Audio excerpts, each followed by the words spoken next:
Coming up on this week's episode of TechSNAP, have you been putting off that patch? Well, this week we'll tell you how an out-of-date Joomla install led to a massive breach. Plus, Microsoft and Google spar over patch disclosures, picking the right security questions, and then a great big batch of your questions, our answers, a rockin' roundup, and much, much more on this week's episode of TechSNAP.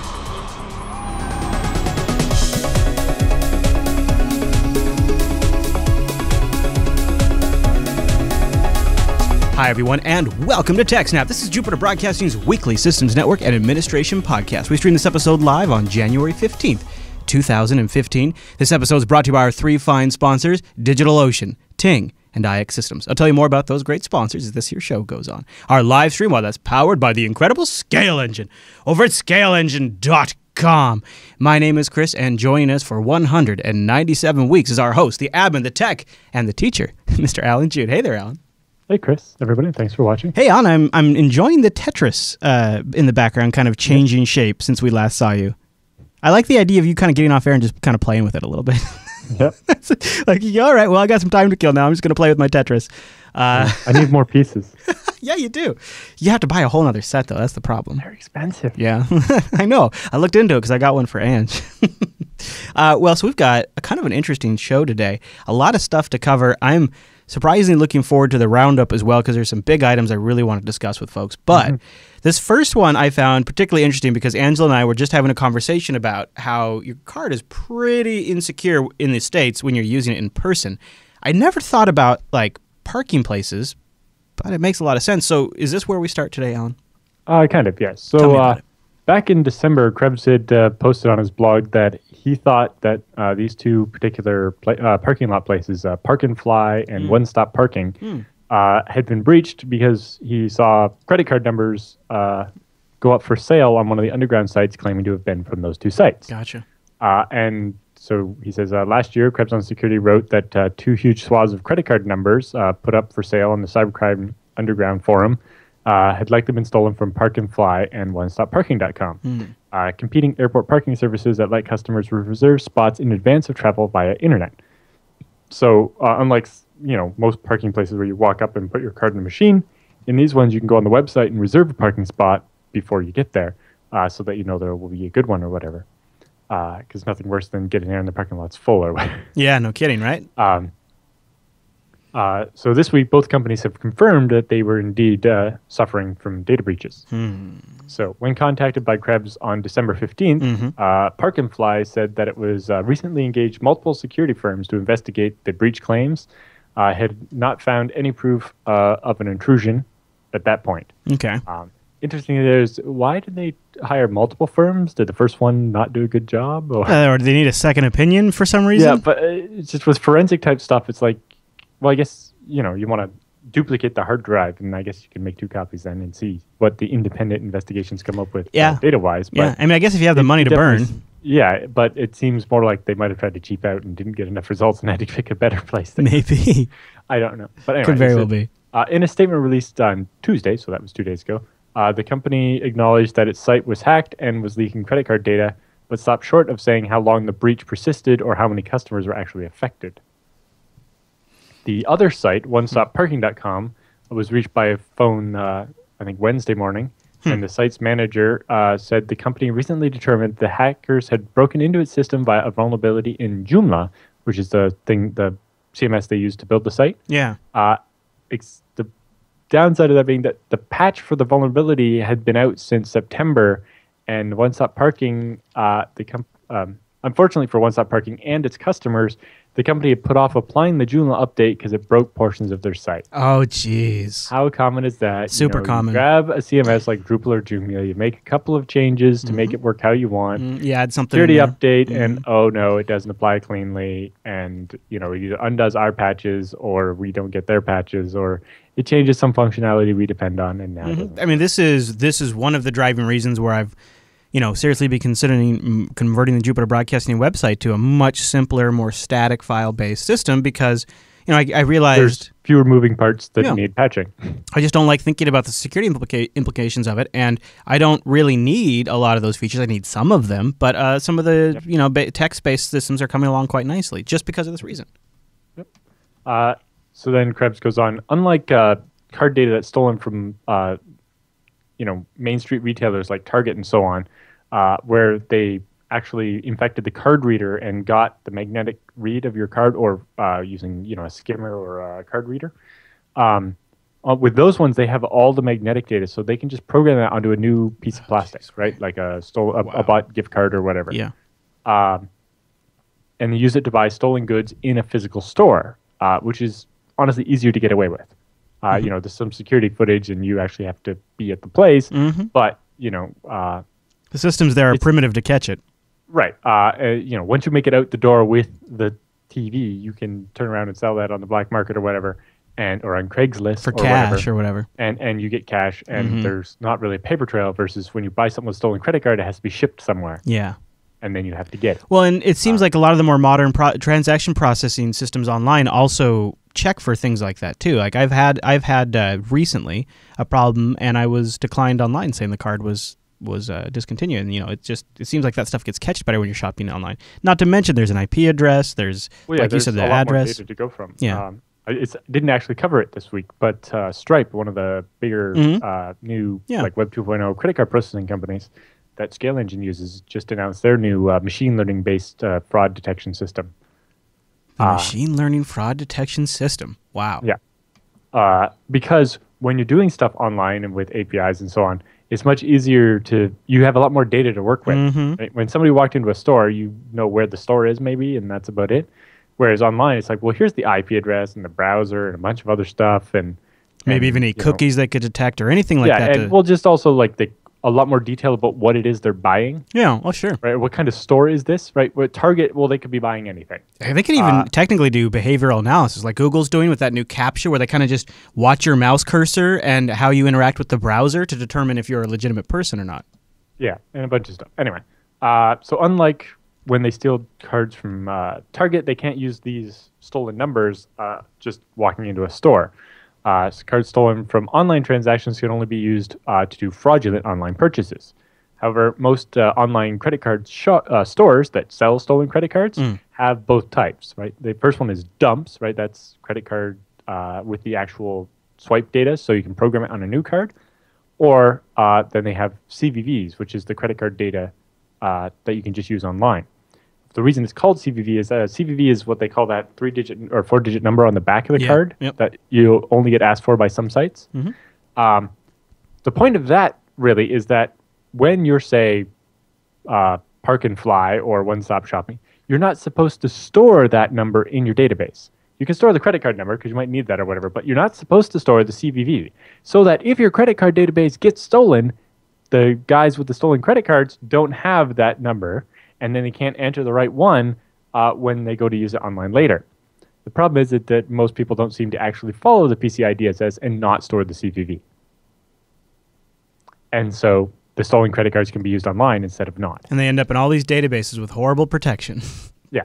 And if we could just get people not to write down the CVV values in the database, then, as long as the store bothered to check, it would be fine, right? Like, most online purchases you make now, like even the pizza place checks the CVV number. I think one of the only places that doesn't is Amazon, because they've decided that their fraud detection is good enough, and that lowering that barrier to people buying stuff is to their benefit.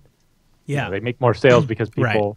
I think almost everybody knows how to find the number on the back of the card now. But back a couple of years ago, it wasn't as easy. Well, and then they don't have to store it because Amazon likes to do the one-click purchase, right? So that way... Well, generally, the idea with the CVV is that you don't store it. Yeah. Even if you're doing somebody signing up for like a monthly recurring thing, you don't need it every time. Oh, just the first time. Use it the first time. Yeah, that makes sense. And if somebody paid you the first month, then you're pretty sure that the second month's not going to be fraud when the first month wasn't, right? Yeah, they could have totally... Yeah, I think you're right. I think nowadays, if they were to implement the system today, they probably would do something like a one-time enter it thing, potentially. Right. Well, because that's how you normally I'm curious to know what kind of fraud detection. I'm sure Amazon is probably constantly evolving, but I'd be curious to know, just in retrospect of Stripe using machine learning, is Amazon doing something else like that maybe just hasn't been labeled machine learning because it's not, wasn't called that back then? Yeah. Well, the interesting one with Stripe is that they're kind of crowdsourcing this stuff as well. So if you do end up with if you're a Stripe customer who's like using Stripe to process transactions, if you do end up with fraud, you can go in and put in data about the fraud so they can figure out, all right, here's give why them we some data didn't points. catch that transaction. Yeah, that's a And great also, idea. When it denies one that it shouldn't have, you go in and you put in data, and it's like, okay, this is where our false positive came from. So there is a way for users to input helpful information. I think the biggest thing is that if their machine learning blocks the transaction, you can go in to the website or via the API and force it to allow it anyway. Whereas PayPal's doesn't. If you turn it on, that's huge. They deny the transaction, and you can't force it to go through, even if you're 100% sure it's correct. That is a huge deal. Stripe does things properly. Yeah, and we love them. Yeah, that is. I mean, I just recently had to deal with some fraud stuff, and that almost sounds impossible that a company would do that. That's incredible. Well, it's just nice that they actually don't assume the user doesn't know what they're doing. Right. Which and is also probably that true. They exposed it by their API rather than just only on their website. Yeah. And their API is so good. So that's, love it. Very interesting. Stripe is great. Anyway, the last point Krebs had was that the disclosure timeline for both of these companies between when the breach happened and when they notified their customers so far has been consistent with what President Obama has been trying to go for this week with the 30-day window, requiring companies to notify customers about a breach within 30 days of discovering that the information was hacked. Right. And so both of these companies have done that basically voluntarily. And they're also handing out free credit monitoring voluntarily. And then lastly, I just had a great image I saw off Krebs's Twitter account where you can see oh my gosh. Lizard Squad has liked to make fun of Krebs. On their forums, they have like pictures of him with big bug eyes and so on and making fun of him. But if you see this picture, you can see Krebs is logged into their database. That's hilarious. Messing around with it. Wow, what a comeback. What he found is that if you sign up for Lizard Squad's denial of service where they will attack people for you for money. Yes. If you're an administrator, your password gets hashed. If you're a regular user, your password is stored in plain text. Those oh my gosh. You think they do that as like an intentional? I imagine the code always just did plain text and they used existing hashes or whatever for the admin accounts. But that's pretty sad. Yeah. Yeah, isn't that interesting? And Q5sys is pointing out that he's seen some credit card monitoring services where if you take it, you also are signing not to sue the company that breached or leaked your information, which is... that's usually the case. I think it's like, when you get the breach notification, oh, sorry, we're Target. Your credit card got stolen because of us. Here, we'll give you free credit monitoring, fine print, but you agree not to sue us if you take it. Yeah, I would rather just sign up. If you're interested in that, go do your own research. Yeah, and pick the service yourself and probably not Experian. Mm-hmm. Yeah, and Krebs has a primer in this article that you have linked about credit card monitoring services. Yes, because a lot of them are pretty junk. Yeah. And they don't provide you any guarantee. Right? They're like, oh, we will try to tell you if we notice something, but if we don't, there's no culpability on our part or anything. Man, I love this screenshot of their PHPMyAdmin database. This is so good. That's my favorite thing right there, I think. It's like owned. Yeah, like the ultimate comeback. That's incredible. All right, Alan, any other thoughts on that story? No. Okay, well then why don't we take a moment right here and talk about DigitalOcean. Head over to DigitalOcean.com. And something pretty exciting is in the works over at DigitalOcean. I'm kind of stoked about it. They've announced free BSD support on DigitalOcean, which is kind of exciting.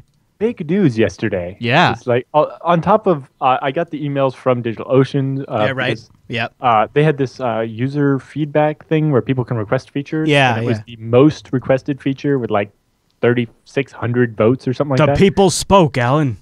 Yeah.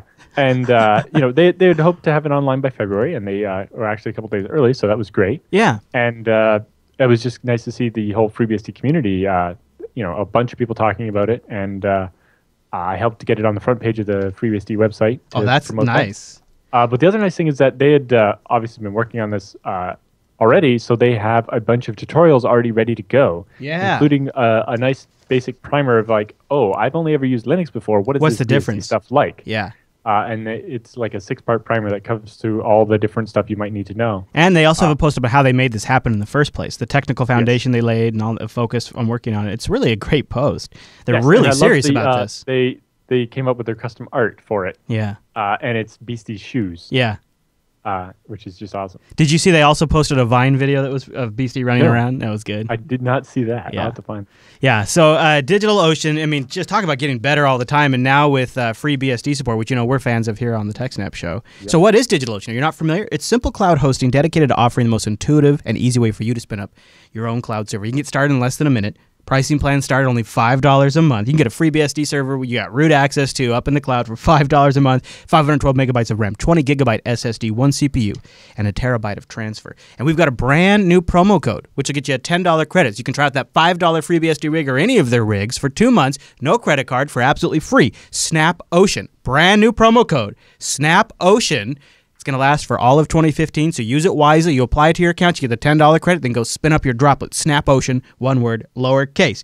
Really, though, one of the things I love about DigitalOcean is they have some fantastic data centers for you to choose from. They have data centers in New York, San Francisco, Singapore, Amsterdam, and London. They're gorgeous, they're well-built, but it really, beyond all of that, beyond the performance, beyond the features, the amazing community, the tutorials that they're always ramping up, the great blog posts, they've got this interface that you can use to manage all of it. DigitalOcean's dashboard is incredible. It's simple. It's intuitive. And I had my first exposure to it yesterday. Oh, you did? FreeBSD instance. Yeah, were you impressed? Yeah. It's really good, yeah. Well. Yeah, and the great thing about it is, for you, Alan, like me, I don't ever take advantage of it other than use other people's apps, but I'm told that the API is really fantastic. Like, they had an iteration of it, one, which was good, and people were really impressed, and they have like 2 or 3 iterations afterwards, and people, it's amazing. And you can use that to extend their interface for your own systems, your own scripts, your management infrastructure, your own applications. And don't forget, if you got some knowledge you want to throw down on the community, they'll pay up to $200 for you to write a tutorial. And something tells me they could use a lot of free BSD tutorials. So you could get paid $200 by DigitalOcean, and they have editors that will work with you. DigitalOcean.com. SnapOcean, one word, all lowercase, SnapOcean. They get you a $10 credit. You try out that new free BSD setup. Maybe play with some Nginx. Check it out. I think maybe we get opportunity for somebody to play with some ZFS as well. Yeah. Love it. Congrats to DigitalOcean, and good work on all the hard work getting that done.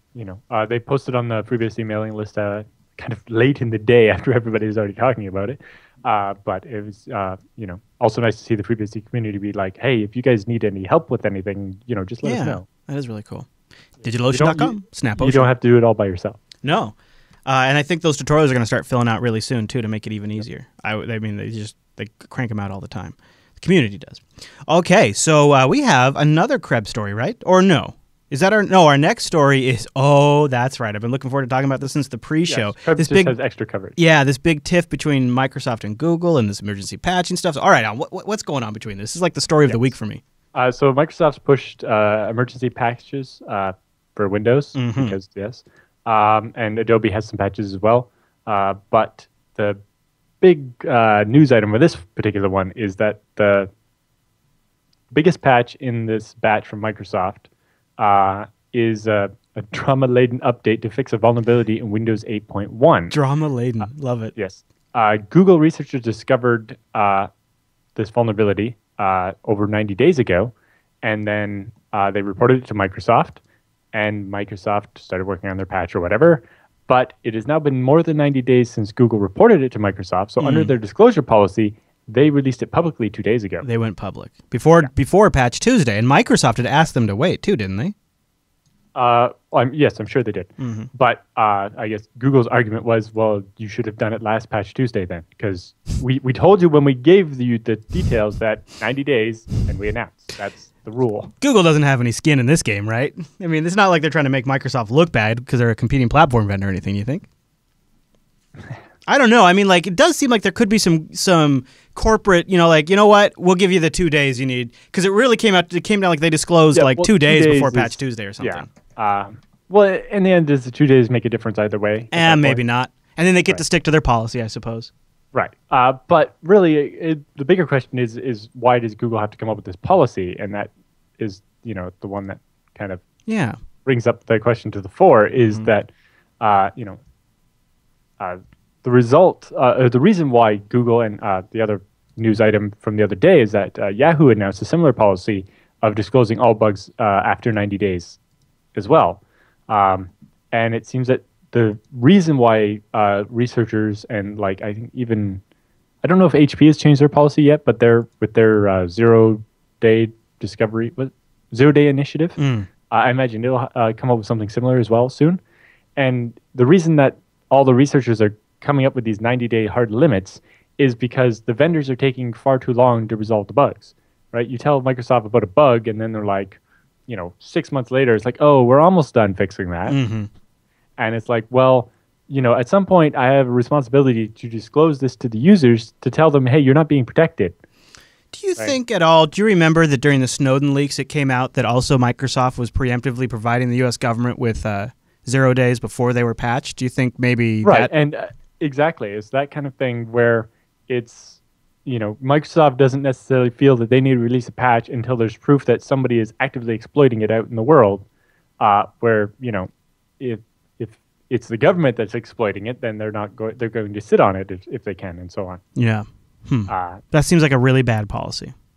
Yeah, and I think that's maybe part of the reason why Google and Yahoo and others feel that they have to have this 90-day policy, right? Yeah. So the researchers kind of are left to straddle the line between responsible disclosure, which is where you tell the vendor and then don't announce it until after they have a patch out, versus full disclosure, which is what some researchers do. Is as soon as they find it, they announce all the details, and that forces the vendor to go as quickly as possible because the details are out in the open. And so this is kind of a hybrid, right? Because in the end, you give the vendor a reasonable amount of time. 90 days seems like more than enough time to write a patch. But, after that 90 days, it's not really responsible disclosure anymore. It's becoming irresponsible of Google not to notify the public that it doesn't appear that the vendor is actually taking this vulnerability seriously and getting a patch out there. That would be my argument. I mean, I think some, like Tubbs in the chat room right now is making the argument that even 90 days is too long, which, you have to find a practical middle ground there. But the 90 days leaves enough room for Microsoft to get it in next patch Tuesday instead of doing an out-of-band patch, and for, enough testing to be done before it gets released. But more than 90 days seems like asking too much, honestly. Yeah.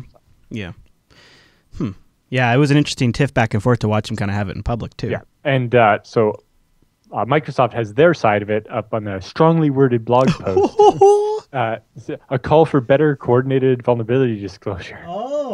Chiding Google for what it called a gotcha policy that left Microsoft users in a lurch. I'm pretty sure it was Microsoft who left the Microsoft users in a lurch. Yeah.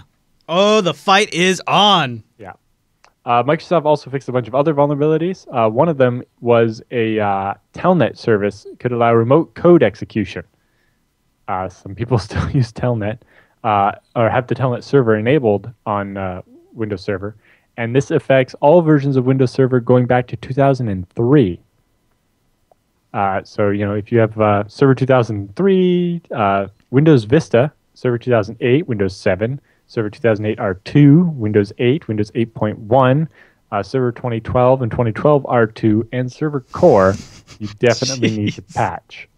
Oh, it hurts. And have an aggregated severity rating of critical. Really? Yeah. Now, by default, Telnet is installed but not enabled on server. On Vista and 7 and so on, Telnet is not installed by default. Customers have to manually enable the service. Wow. So less of a big deal for your regular desktop user, but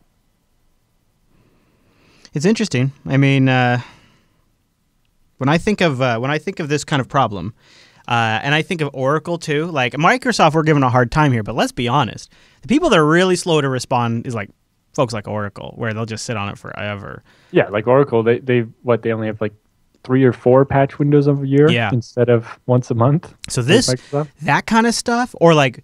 I think it'd be really interesting to see Apple tested in this way. Like, out of all of the companies, I mean, Microsoft has kind of created a patch machine. Like, they are, really good about churning that stuff out on a regular basis. They must have a pretty good pipeline. I don't know that there's ever been a patch Tuesday without a patch. I think one, actually. Just one. Oh. Just one. And it was like it was like Christmas or something. It was like a really good reason. It was like not bogus.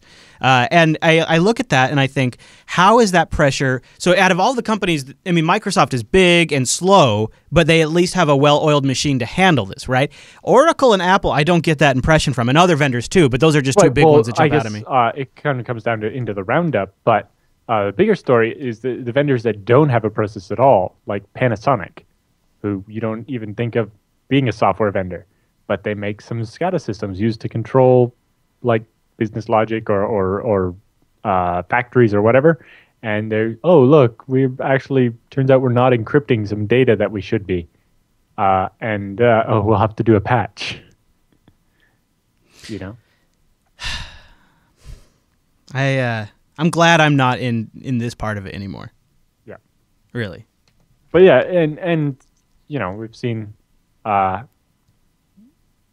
varying things with OpenSSL patches, and it's like, you know, them kind of not always doing the responsible disclosure thing when OpenSSL knew about some of these vulnerabilities back in October, and they released it all on January 8th, was it 7th or 8th?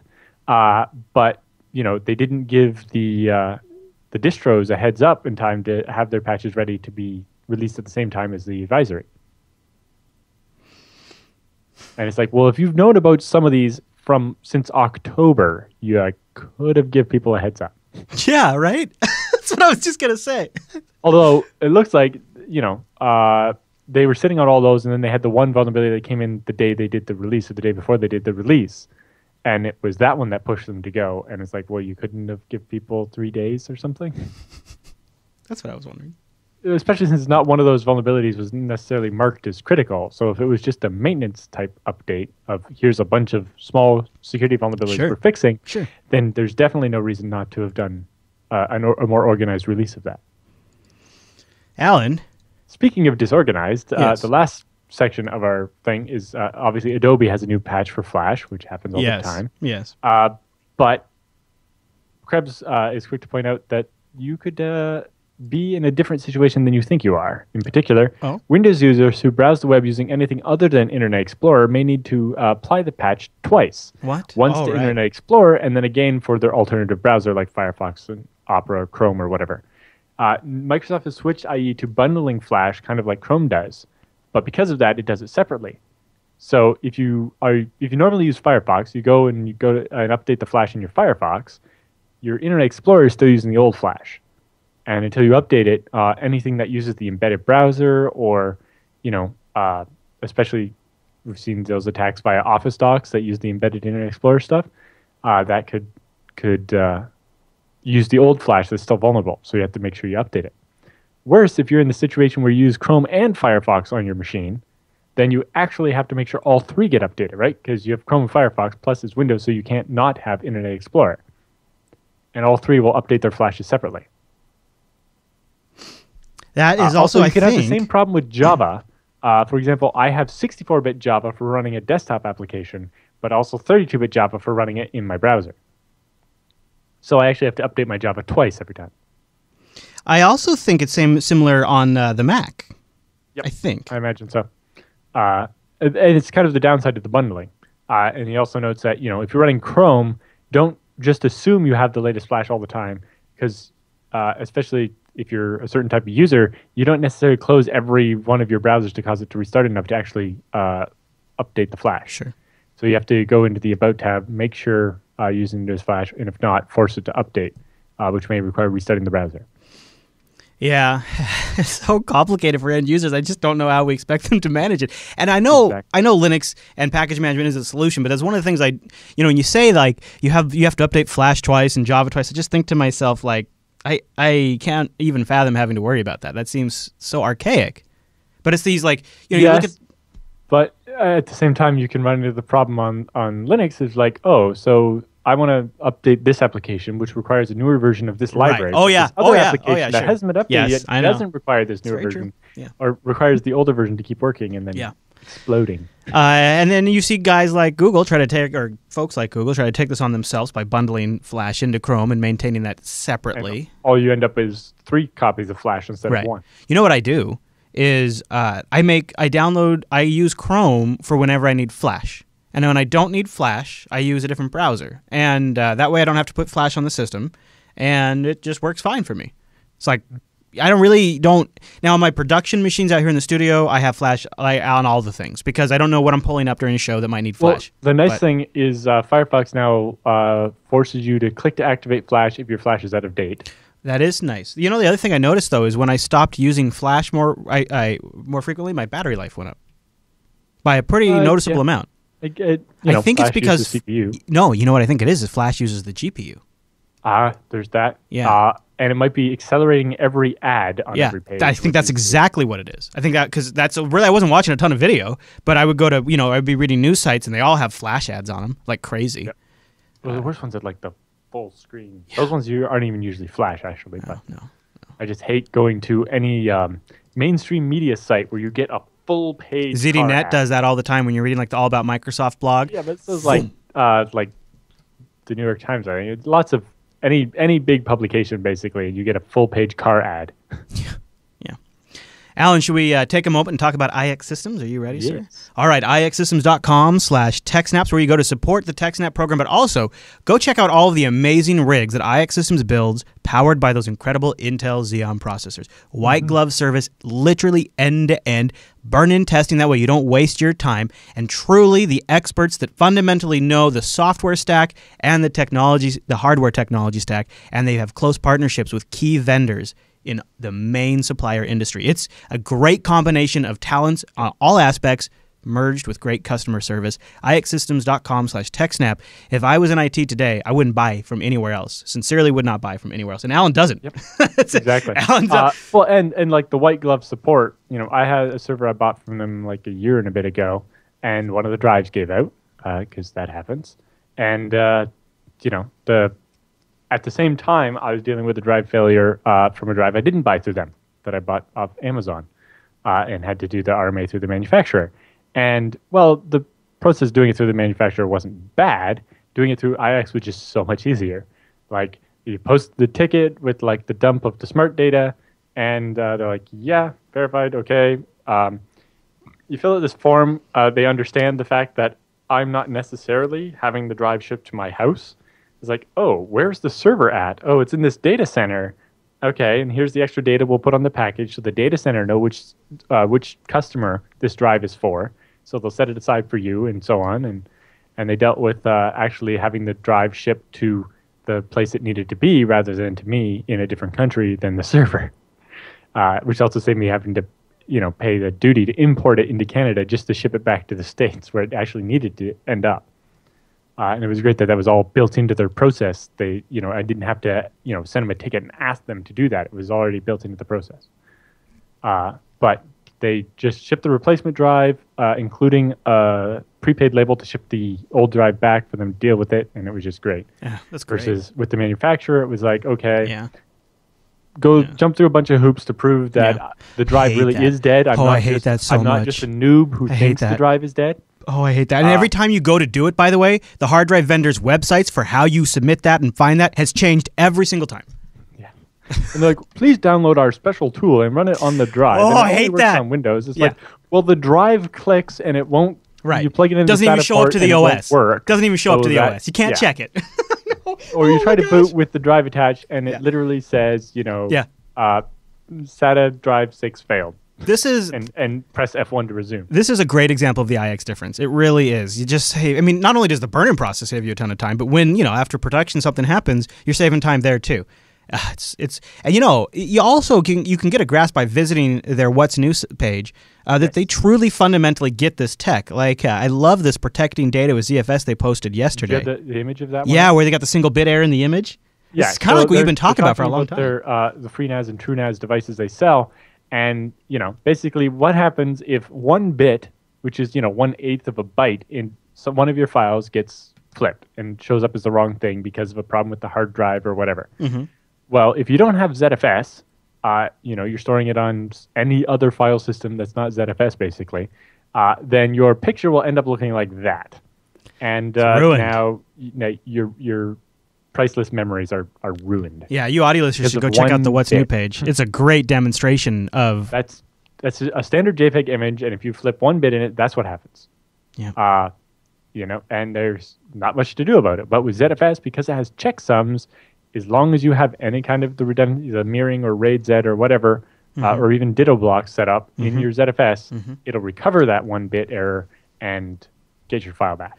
I like this too because this is also a great piece that you could print out and just sort of discuss with if you are in an IT organization where you're discussing ZFS for back-end storage and you're trying to think of the pros and cons of going with maybe a NAS system that built by IX Systems, you could show them this. Versus, one you can buy at a store somewhere else that's not ZFS, and you're just like, okay, well, how important is our data to the company? Yeah, if whether it's your memories of your children or whatever, or if it's critical business data or whether that's an Excel sheet or a virtual machine or whatever it happens to be, if you're not using ZFS to protect it, then that's what's going to happen to you. And I could just imagine a conversation with my wife, like if something ever happened to our photos, and then she found out there was potentially a software stack that could have protected that data. I mean, I would be in the doghouse for weeks. So that's we've save your marriage. Started having the discussion when you have individual drives that are 2, 3, 4, 6 terabytes, and they have bit error rates of one of these single bit errors in every was it like 100 gigabytes of reading or 100 terabytes of reading or whatever, means that over the course of a year, that's going to happen more than once. Yeah, I guess it was probably 100 terabytes. Yeah. Yeah, I think it's in total read write to the drive, right? Or something like that. Yeah. It was like that or amount of hours of operation. I can't remember. But yeah, but so for every so many gigabytes you read off, eventually one of them is going to be goofed up. And if you don't have ZFS to detect that, then that's what your photos are going to end up looking like. I love their number too, 1-855-GREP for IX. That's great. They understand that it's Unix and people will look at that. Yeah, so go over to ixsystems.com/TechSNAP or, give them a call. And also you can download their ultimate guide to buying a new server for open source. That's a white paper you can grab, and they won't spam you. ixsystems.com/TechSNAP. Big thank you to IX for sponsoring the TechSNAP program. Kind of always want a new rig when we do that spot. Yeah. All right. So, okay, Alan. GoodSecurityQuestions.com. This is a list of what makes up, or I guess maybe a site that can help you determine what makes up a good security question. Is this like the stuff where you double check to see if it's you, like mother's maiden name and those kinds of things? Yeah, stuff like that. It's for resetting password or for bypassing two-factor authentication in case you lose your phone or whatever, and stuff like that. And basically, this list came up via an email I got from one of our suppliers when they switched to having two-factor authentication. And it turns out this GoodSecurityQuestions.com is where they got the criteria they used to explain to people from. Okay. And so I dug into it some more and got some more. So this is something I wanted to cover. I know we've talked about security questions a bit before. And, we've also talked about doing things like using something like LastPass, coming up with a completely random answer for each question or whatever. But I just thought some of their examples kind of express what is good and what is bad and give people something to think about. I like it. And plus, we can always sort of focus on this kind of thing a little more. Exactly. Yeah, that's great. So they have basically 5 criteria that determine what is a good security question. And then at this Good Security Question website, they've actually done a survey of people to try to see how these actually apply to real people rather than just in theory. Because they found that some questions are very good, but they found that nobody they surveyed would actually want to use that question for one reason or another.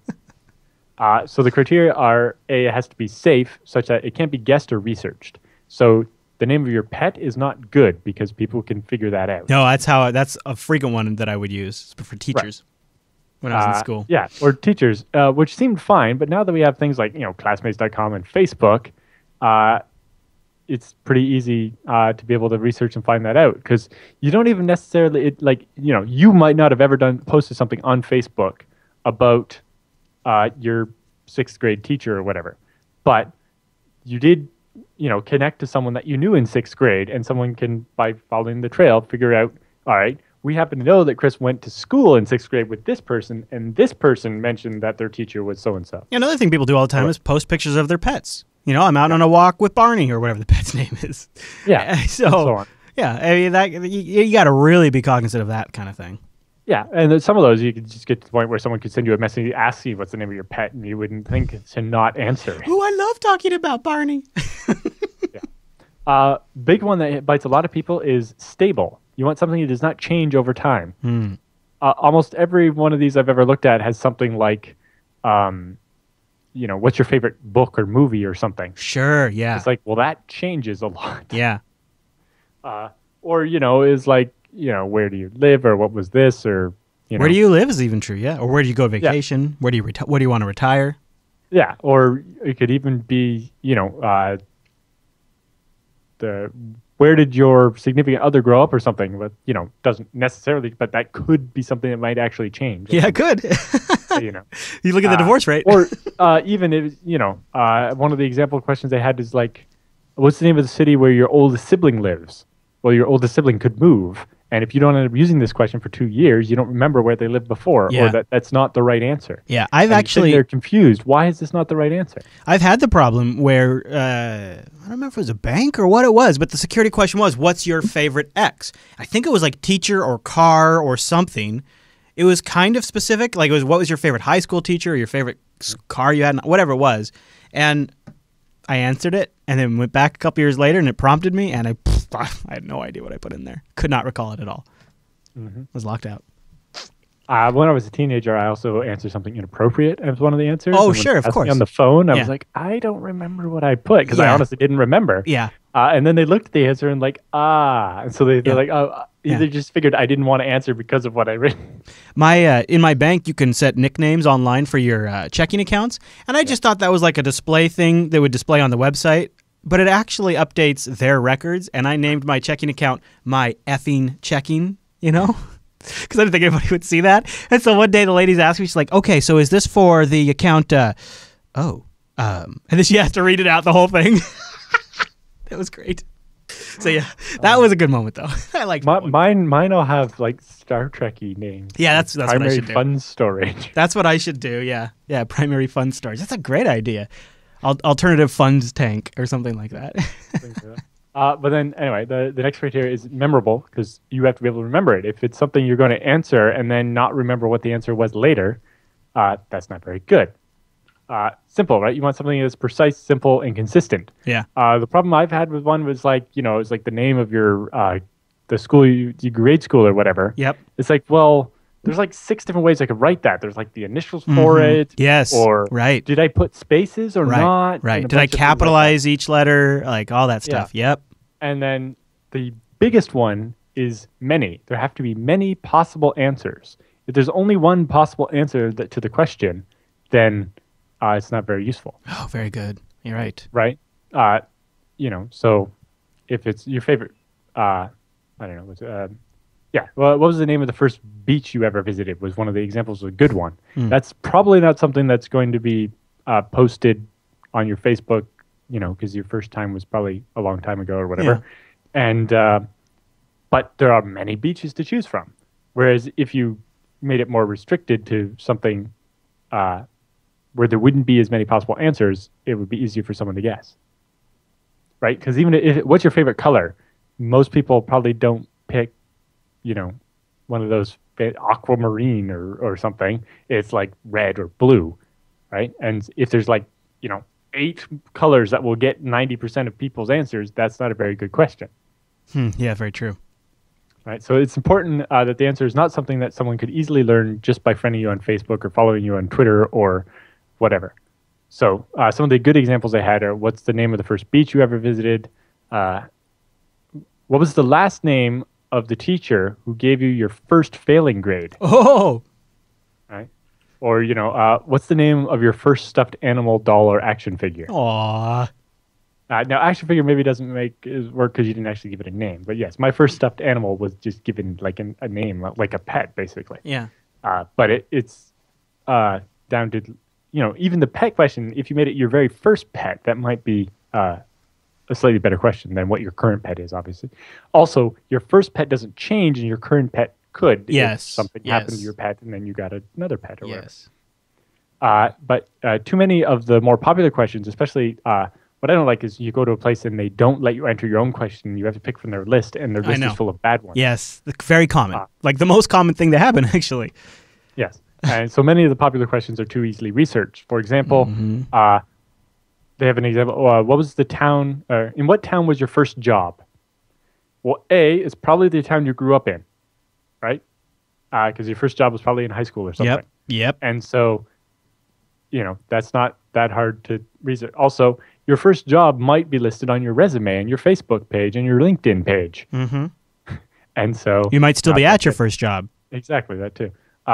What school did you attend for grade 6? Like we mentioned, even if you haven't posted about it, you might be networked to someone who did, and so on. Or, was your oldest sibling's birthday the month and the year? So, specifying in the question how you want it formatted is useful, right? Because if you just say, what's your sibling's birthday? It's like, well, is that like February 21st or is that like, February 1987 or what's is the it? format? Right? Yeah. Yeah. Do I put dashes or slashes? Also, then you're stuck with, it's not your Facebook count that might give up the answer, but your siblings. So I can't control what my sister writes on her Facebook.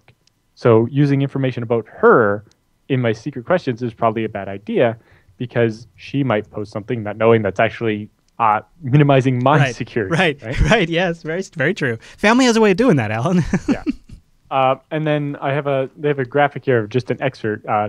They want to add this goodsecurityquestions.com charges money for their full thing, but they have an example here where they show some of the questions and how they rated. So they did, looking at the question, in what city or town does your nearest sibling live? That's not a very safe question, but not horrible. But it's not a stable question because they could move, right? And also, it's not enough possibilities because you only have one oldest sibling.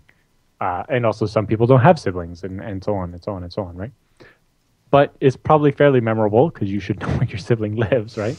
And it's fairly simple and many. But some of the other bad questions were like, what was the name of the place where your wedding reception was held? Now, obviously, if you haven't had a wedding yet or whatever, that's not a very good question. But even if it is, the problem is that the place is too general, right? It what city was it in? What business was it at? It also assumes that you're not going to get hacked by close friends or family. That's maybe who would want to go after you. So they might not. They might already know that answer. Yes, and less likely of a situation, but it's entirely possible you will have more than one wedding.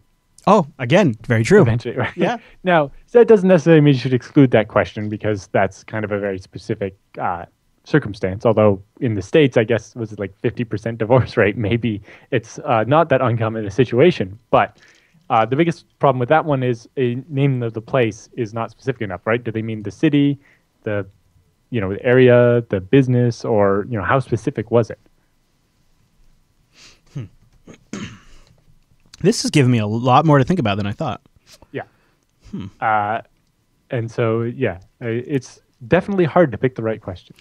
You don't realize how much nuance goes into something like this until you see it all broken down like this.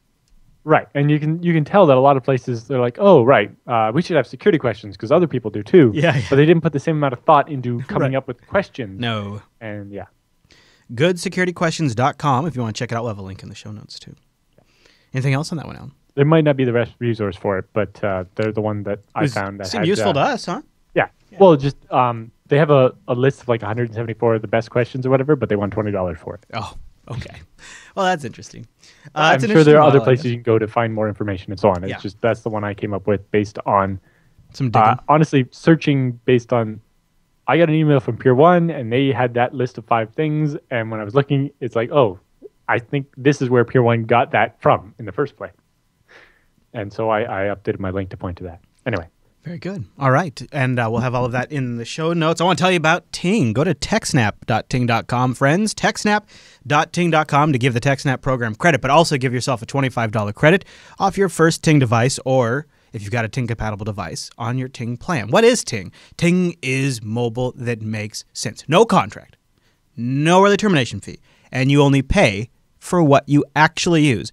Ting takes your messages, your minutes, and your megabytes. They add them all up. So I'm past my 2-year mark. I'm saving over $2,200 by switching to Ting 2 years ago. I've got 3 lines. I've got an HTC One, a Nexus 5, and an iPhone 5 on there. And I got to tell you, having those 3 phones and the crews using them all the time, we're really savvy about using Wi-Fi. I think sometimes my bill's as low as $30. Sometimes it's as high as $45 for 3 phones. It's incredible. And you can get started right now by going to techsnap.ting.com. They got the whole range of devices, from feature phones to the absolute greatest Android devices, including the Nexus 6, if you want to pick it up and get the SIM card from Ting. And Ting's getting even more awesome by adding GSM very, very soon, which should make your service like even better, especially for those of you who travel.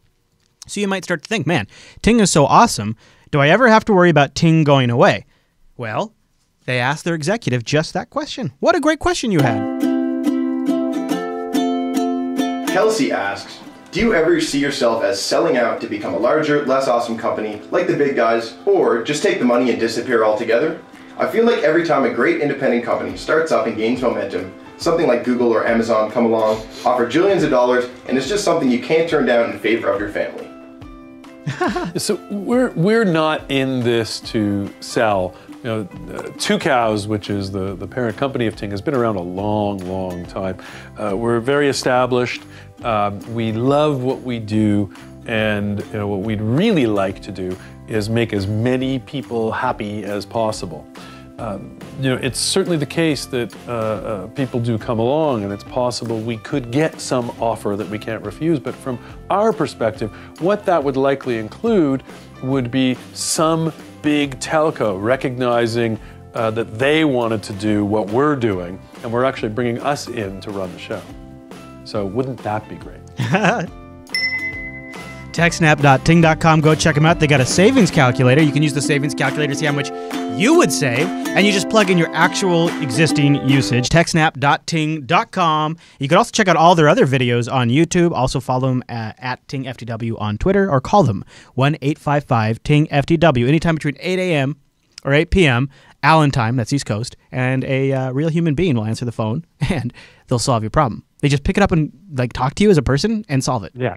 Well, that's the biggest thing to point out there is that they're not a startup that's trying to break into the mobile market. No. Two Cows has in fact been around longer than Google and Amazon and all the companies that go around gobbling up these other companies. Yeah. No kidding, huh? And Two Cows has got a good track record too. Yeah. Check it out. I think it's Been great. there for a long time, and they definitely know what they're doing. And they also have MiFi devices too. If you don't need a phone, you just want a data connection. But cool. Their story actually kind of reminds me of IX having a similar story of they've been through the whole .com thing, and they've survived it all, and they've got down to, we just want to run our business that we like doing and make people happy. Yeah. We're not interested in strategic exits and leveraged liquidity. We want to make a sustainable business for everybody. Exactly. Yeah, I think that's great. You know what else is great? BSD Now. Common Sense Approach, episode 72. Just hit the internets as we're recording this here episode. This would be a good time to go start your download in the background while we finish the rest of TechSNAP. Common Sense Approach. Any tidbits for this episode, Alan? It's about OpenSense, the new fork of PFSense, the firewall. Ooh, that might be applicable to our audience's interest. Yeah, they're, especially, we were talking about it because of obviously the ASIS security vulnerability in routers that we talked about last week. We also, in that episode, Chris Moore built a IPFW-based firewall for his house. So if you want to play with that, it's also interesting. He turned it like an old AMD dual-core machine he had laying around the house into his home router. Episode 72. And that's done by hand, so we can do other stuff with it as well. That's cool. If you're not necessarily looking for the appliance type approach like a PFSense or an OpenSense. And OpenSense looks like I'm going to have to watch episode 72 of the BSD Now program, and we're going to talk a little bit more about that in the feedback segment. And guess what? With the news all done, that means it's time for the TechSNAP feedback.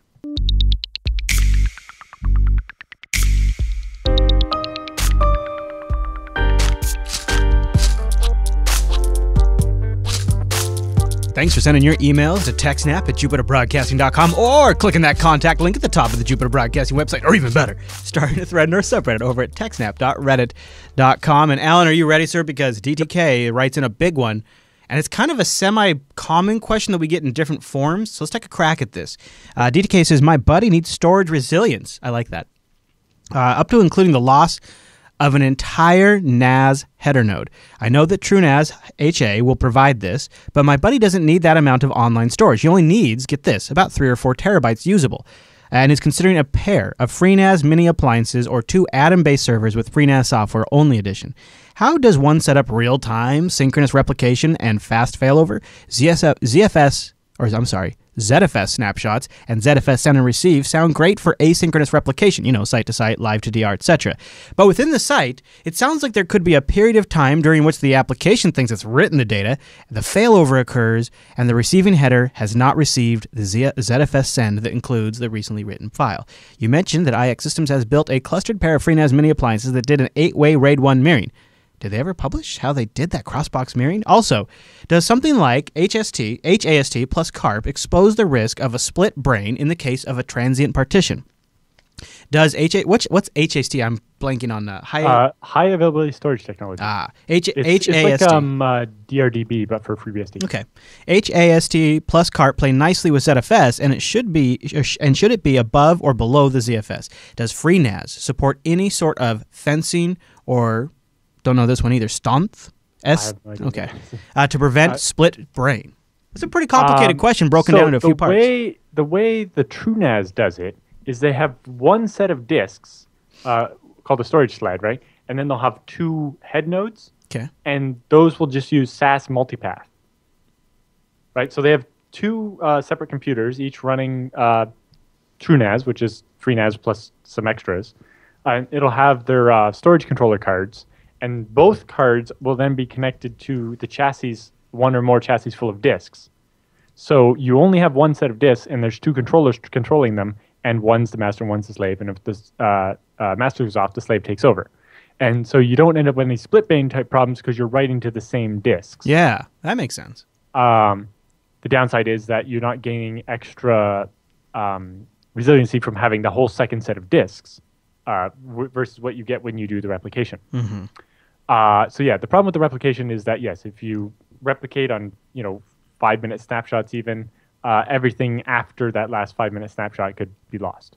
Now ZFS will deal with it, but your application will be like, hey, there's 5 minutes of data missing now, or somewhere 0 to 5 minutes worth of data missing. Mm-hmm. And also generally, that type of setup is more of a not an automatic failover; it'd be a manual failover. Okay. And dealing with it, but so then HAST and CARP, you can do that. Although to do it the way you're talking about, what you have to do is use it under ZFS. So you have ZFS, and it's talking, instead of having the hard drives, it's talking to the HAST devices, and then HAST will basically split the data. So when you do a write to your disk, when HAST gets the write, it'll put one copy to the disk in the master system, and then send the second copy to the slave over the network.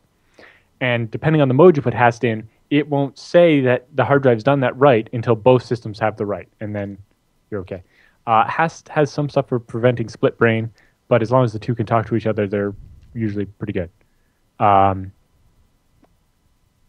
there's also the issue with that one is you have to make sure that the second system isn't trying to use ZFS at the time, right? So the pool has to be exported on the second system. Okay. So on the FreeBSD wiki, on the HAST page, there's the scripts that trigger off CARP. So when the CARP on the slave detects that the master's gone away and becomes the master, it triggers an event which can fire off the script, which will import the ZFS pool and let it run. And then obviously the master is offline or at least lost network. And so it exports the pool and stops touching it. And then when it comes back, you have to, the slave machine is the master now and lets the old master resync and sit as a slave. Slick. Until you trigger flipping back the way you want. That's slick. That works. Yeah. I think that might still require a little manual work to, once the original master comes back up, to flip everything back over. Okay. But that's one way to do it. Generally, it depends on your workload, what you're trying to do. Obviously, the SAS multipath is the one that has the fewest moving parts that are going to break. I love that. But that requires basically two separate servers and then separate storage sleds that aren't in the servers. So you're thinking maybe the FreeNAS Mini might not be great since he's going to need some expansion slots, so maybe you should go with a rig that has some... I'm not sure what the IX thing what they did with the two minis was. I think it might be the one based on HAST. They might have a PCI Express slot in there too. Well, they do. Yeah. But they showed off something where they ran two FreeNAS minis together. Yes, I remember. I'm looking it up right now. At MeetBSD, although I don't know. I think that's a feature that's not out yet. But I'm pretty sure that one's based on HAST. But I'm guessing they've done some work to make that work a little cleaner rather than just a shell script. Yeah, I remember actually I did look inside the FreeNAS Mini and there is honestly, your best bet is to ask IX. Oh, jeez, yeah, of course. Yeah, that's what they're great at. If you're buying minis. Wow, this is a slam dunk IX Systems question, isn't it? Yeah. Yeah. And they'll sell you the hardware to do it because, you might not really need a TrueNAS if you only need 4 terabytes of storage. Whereas normally the TrueNAS, the idea is you have these two heads and then you have sleds with like 45 disks each. And so you'll have the first head will connect to the first sled, and the first sled to the second sled, and the second sled to the third sled, and the third sled connects to the second head. And now the operating system on each of those two machines sees all 150 some odd hard drives that are in those three sleds. Let's see here. I'm looking right now to see if they have it in the specs for the Mini. I'm looking at the PDF. 8-core, 2.4 gigahertz CPU. Yeah. Wow, really? It's 8-core? The FreeNAS Mini? It's incredible. Atom. Yeah, I know, but geez, 8-core in a Mini. 4 drive bays, 16 gigs of RAM, depending. But I don't see anything about PCI expansion, but it just might not be on the spec list. Because I do recall when I looked in there, I saw one. I think that tiny board has one, yeah. Yeah, but just... I think your FreeNAS Mini is one older, too, isn't it? Yeah, it does. In fact, I put you know what I did is I put a SATA card in my FreeNAS Mini. Right, but yours is the older one. That's yeah. 5 or i3? Yeah, it's an i3. Yeah, and the new ones are based on the server processors so that you get the AES-NI, the crypto offload, and the virtualization offload, and all the great stuff. Which is super nice. Okay, Alan, next there's a couple different ways to do that, and the Hastcarp one, check the FreeBSD wiki for the recipe for that. Good. Very good. Next email comes in from Richard about some feedback for episode 196. In episode 196, you made reference to the thought that you guys remember the Staples might have been potentially hacked. Well, he says, I got a letter from the head about data security incident, and my card was involved from Staples. He said he'd be glad to supply a letter, and he also included a link to all of the to the PDF of all the involved stores. He says, here's what you need to know.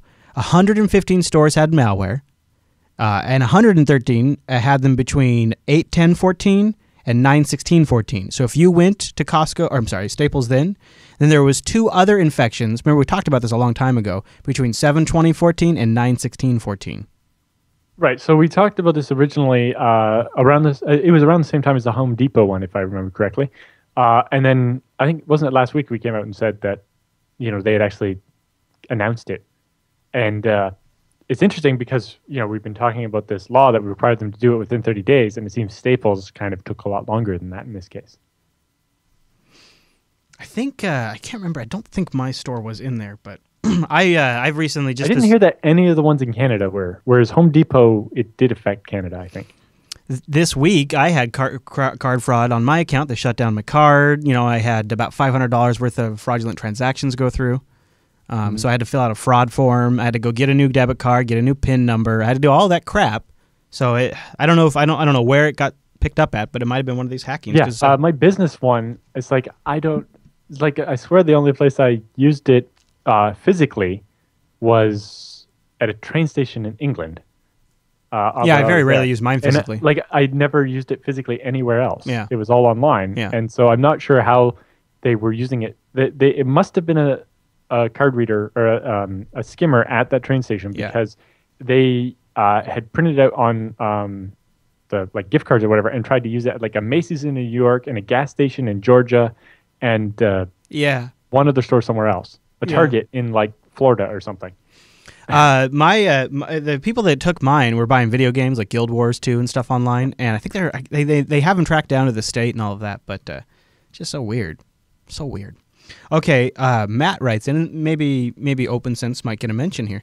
He says, I'm sick of crappy routers that use insecure, outdated firmware that I have no control over. So I'm wanting to create my own, maybe buy a good router. Now, here's the thing. The rub is definitely money. He doesn't have a ton to throw at a router. He's either going to repurpose an old Intel Atom Media Box as an open source powered router, although he also needs Wi-Fi. So I think he's considering getting an actual router device. However, as often as you guys talk about routers, I don't know if you've ever talked about the best at-home solution. The main problem may be that I need to support about 11 devices wirelessly. After all, mobiles, consoles, etc. are accounted for.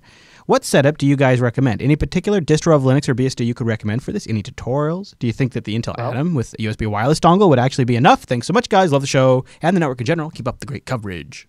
This is literally what half of our show was about on BSD Now yesterday. Yeah, you should probably go watch it, huh? So on our website, we have a tutorial for doing it with OpenBSD. This week's episode, we have a tutorial from Chris Moore about doing it with FreeBSD or TrueOS using IPFW. And I think there's at least one other one on there. Or we've also done pfSense, including we have a video tutorial walking through the menus and showing you kind of how to do it. So yes, spare machine works great, and you can do one of our tutorials or put on pfSense or whatever. Since Wi-Fi is so critical, what do you think? What Chris and I both do is Chris kept his existing his original router that he doesn't trust the firmware on, and go into it, disable DHCP and all the settings, and use it only basically as a Wi-Fi access point. So the users connect to it via the Wi-Fi and then connect to your real firewall. Like DHCP comes to your real firewall, and so basically you plug the WAN port that would normally go to the your internet connection into the one from your old router, the internet connection into your switch or whatever to let you connect to your real firewall, and just disable DHCP and so on the old device and use it just for Wi-Fi. Now, if his current router doesn't have Wi-Fi, if he ends up going the route of getting like a pre-built router instead of going something like an old custom box, which I think both Alan and I would recommend you go that route. If you can't because of money, go to myopenrouter.com. It's a community where they talk about some of the more current hardware and the firmwares that work on them, like OpenWRT and Tomato, and they cover articles and press releases about routers that should be compatible with alternative firmwares. There's a BSD one, but I think it's mostly specific to like D-Link models from Europe because that's the developer worked at D-Link. Yeah. I think out of all the open alternative ones right now, my current favorite is OpenWRT, but DDWRT is around too, so is Tomato. I don't know what the current status of some of those are, but myopenrouter.com probably could get you up to date. The nicer thing about a spare PC is it just has a lot more horsepower than any of the little tiny boxes. And expansion for future stuff. Like maybe later on he wants to put a PCI wireless card in there or something like that. Yep. You know, that's nice too. But yeah, basically what we Chris and I both did is just use I have my old Netgear router. Actually, I never did use it as a router. I only ever bought it to do the Wi-Fi.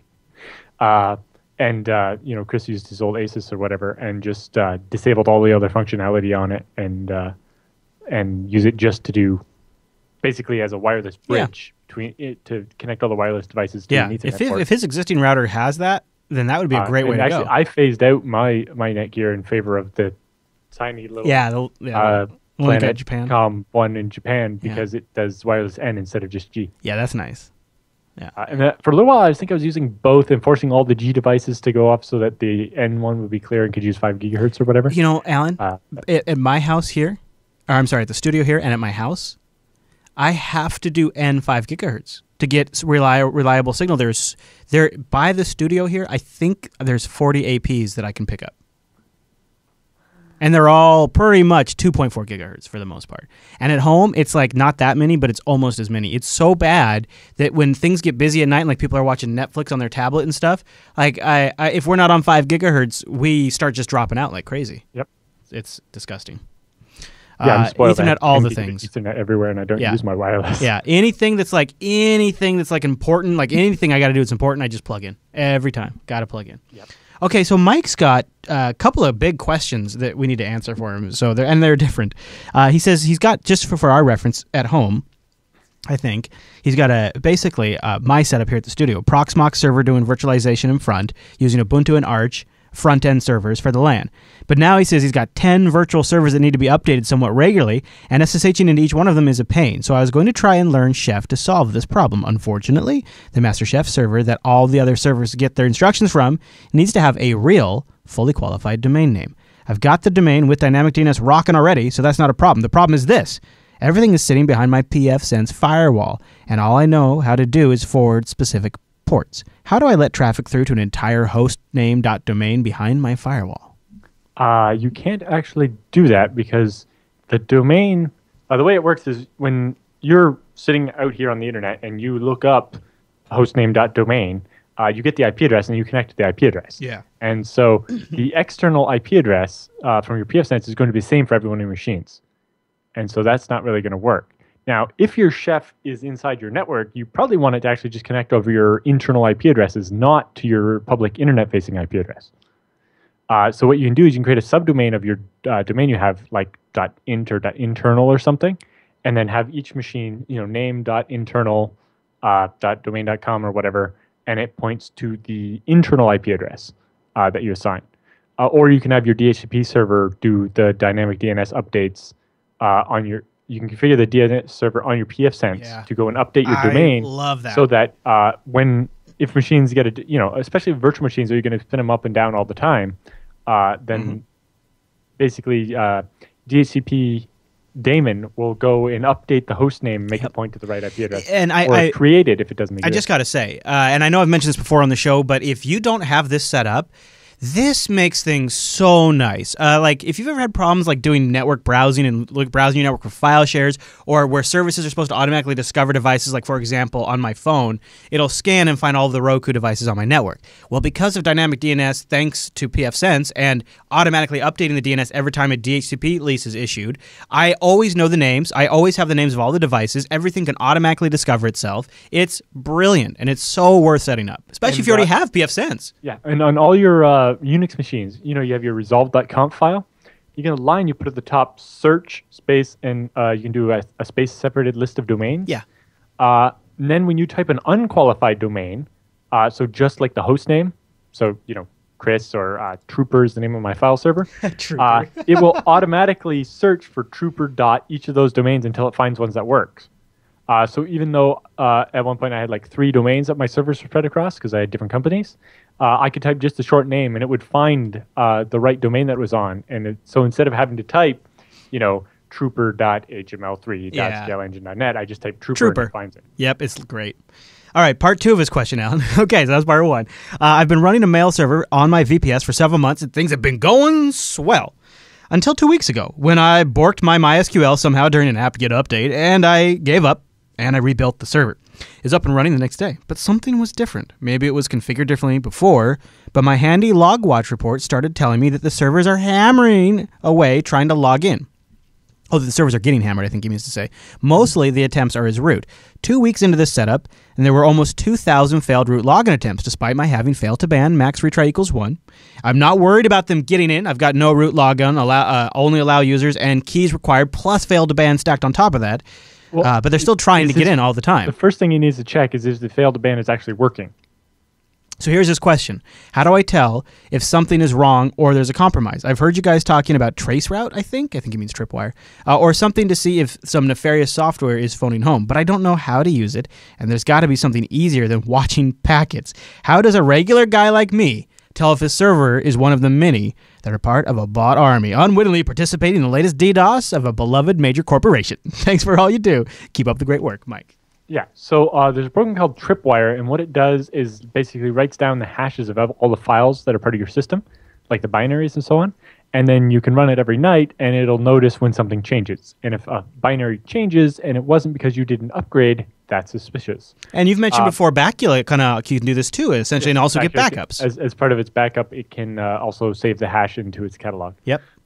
There's a few systems to do this too, really. There's a lot of ways to really do it, but Tripwire's the one I've used in the past. And the nice thing about it is you get a good report, but you got to train it, right? So you got to do it kind of the thing is with Tripwire, you might be too late unless you are absolutely 100% positive that your machine is in a good state right now, right? Ideally, you set it up like as soon as you install. Yeah. And you have to remember that it is going to squawk every time you upgrade, and that's expected. Yeah.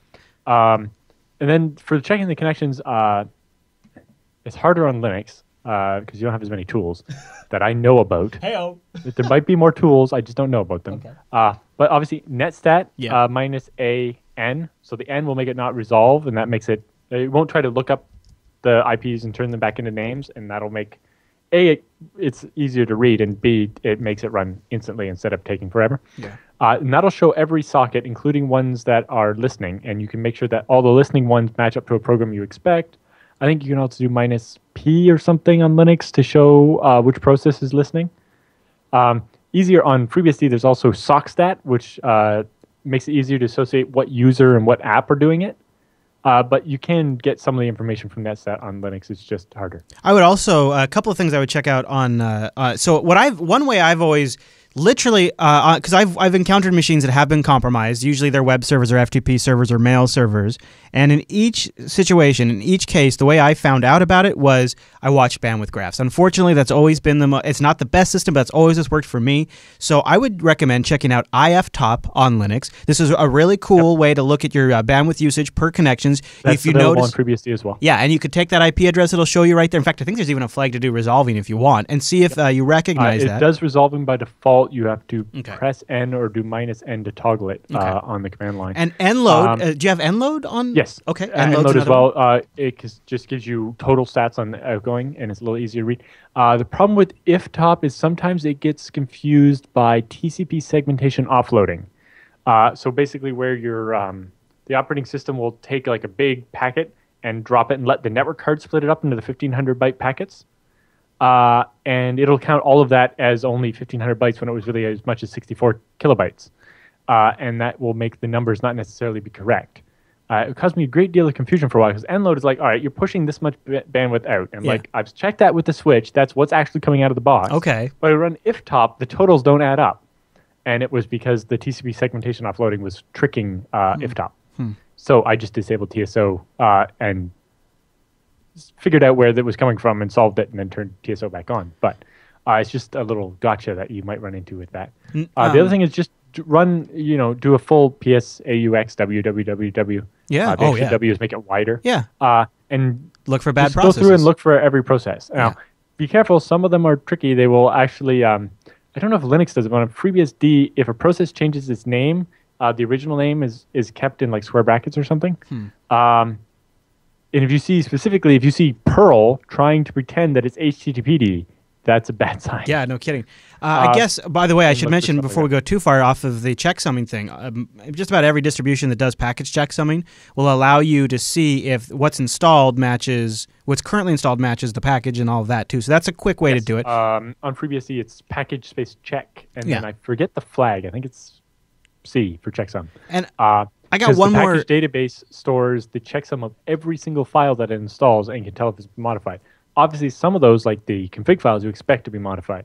But I have one more. It's not like installed by default on most distributions. I don't think it's installed by default on any distribution. But it's handy because sometimes, like if you got a really busy box and you know that maybe one person is being particularly abusive, but you don't need to look at all of the connections and all because it'd just be too much. Sometimes I get overwhelmed, right? So NetHogs lets you just look at like a set amount of top talkers, how much data has been transferred to those top talkers, and what process and user they are running on as the system, and what device they're going out over, and the total amount of sent and receive. So it's a nice way to get like, all right, these 5 processes are taking this much bandwidth running as this user, and then you go look at that and see, is that legit?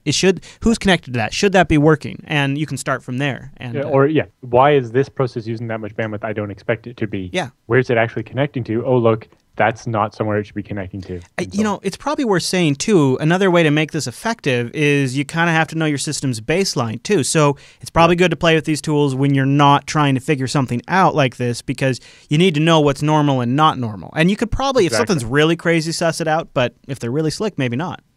Yeah, it's definitely nice to have an idea of what the system should look like and feel like, so that you can. And that's why we always say, if it's a server or something, you should be monitoring it and graphing those results so that you can see the change over time and tell, oh look, all of a sudden at 3 a.m. yesterday, the amount of bandwidth being used went way up, or the number of active connections, or the number of the one I graph is number of running processes. All of a sudden, that shot way up. One thing he didn't really specifically ask about, but he mentioned that in the old install, he wasn't seeing a whole bunch of log entries about failed logins, and now with the new install, he is.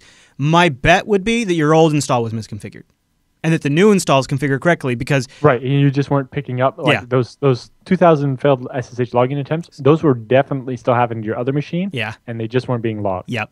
So I bet you got it set up right now, and didn't have it set up right last time. Okay, so those are some great... I'm going to have to go back and watch that and get some of the names of those so I remember them, because those are great tools. Charles writes in with our last email this week about a hardware quiz. He says, love the show, and it's good to have a Canadian give a perspective I can relate to, because he goes to a university not too far from you, Alan. I have a hardware upgrade question, but I'm not sure if it's been asked before. I have an HP desktop with an A6 and 1 terabyte hard drive, dual booting Windows 7 and 8. He says Gotsta for right now. What I want to add is another hard drive or a hybrid or maybe an SSD. I would like to add this second drive to have it be Linux only. Am I crazy to try this? Is this even possible? Currently, I'm leaning towards a hybrid SSD hard drive, about 500 gigabytes, with 8 gigabytes of SSD storage. That's a compromise for me between a hard drive and an SSD where I get more storage and less cost. Any suggestions or help would be appreciated. Cheers, Charles. Okay, so it's a desktop, so adding a second drive should be no problem at all. No problem. That's perfectly doable. That's my preferred setup, too. I've actually done the exact same thing to my laptop because my laptop had the option of taking out the CD drive and putting in a second hard drive. And, and it just made sure that whatever I was doing with my PCBSD or Linux or whatever wasn't breaking the Windows that I still needed because I needed to be able to record videos at conferences, and that required Wirecast, which required Windows. And also, because it was a Lenovo, it didn't come with a disk to actually reinstall Windows. It's like there's a partition on the disk to put Windows over top to image it back, or whatever. But I was very worried about breaking that, and it's just like, also, the Windows boots UEFI and PCBSD didn't back then. It does now, but it didn't. And so having a second hard drive just simplified my whole life. Yeah, if you're new to Linux too, what a great idea. Disconnect the Windows drive. That way you have 100% certainty. Now, I don't worry about it as much, but even sometimes when I'm like experimenting a lot and I'm like trying a bunch of different distributions where they all have different partition GUIs, so I could make a mistake. I often will just disable the hard drive in the BIOS because I'm lazy, but you could unplug it even. Yes, I seriously unplugged SATA cables to make sure that what I was doing didn't affect the system I needed to definitely keep working. I went through about a decade too, where I would buy desktop towers, and in the 5 1/4 bays, I would put drive caddies in, and I would have a Linux drive I would slide in, and then I would pull that out and have a different Linux drive or a Windows drive, and I would just list it like cartridges. I would load the Windows cartridge, load the Linux cartridge. I love it. The reason my storage server is called Trooper is actually the Cooler Master Trooper case. Stormtrooper, and it has a hot swap 2.5-inch SSD bay in the front for doing that. Yes, and perfect. Then all the big bays inside are actually 4 and 3. Jeez, that's 3.5 inches hot swap base. That's a monster case, Alan. That's a huge. That's a huge case for a file server. And lots of fans. It's got a lot of hard drives. It's got a handle too. Yeah, that is nice. I got a case. It's not as fancy as this one though.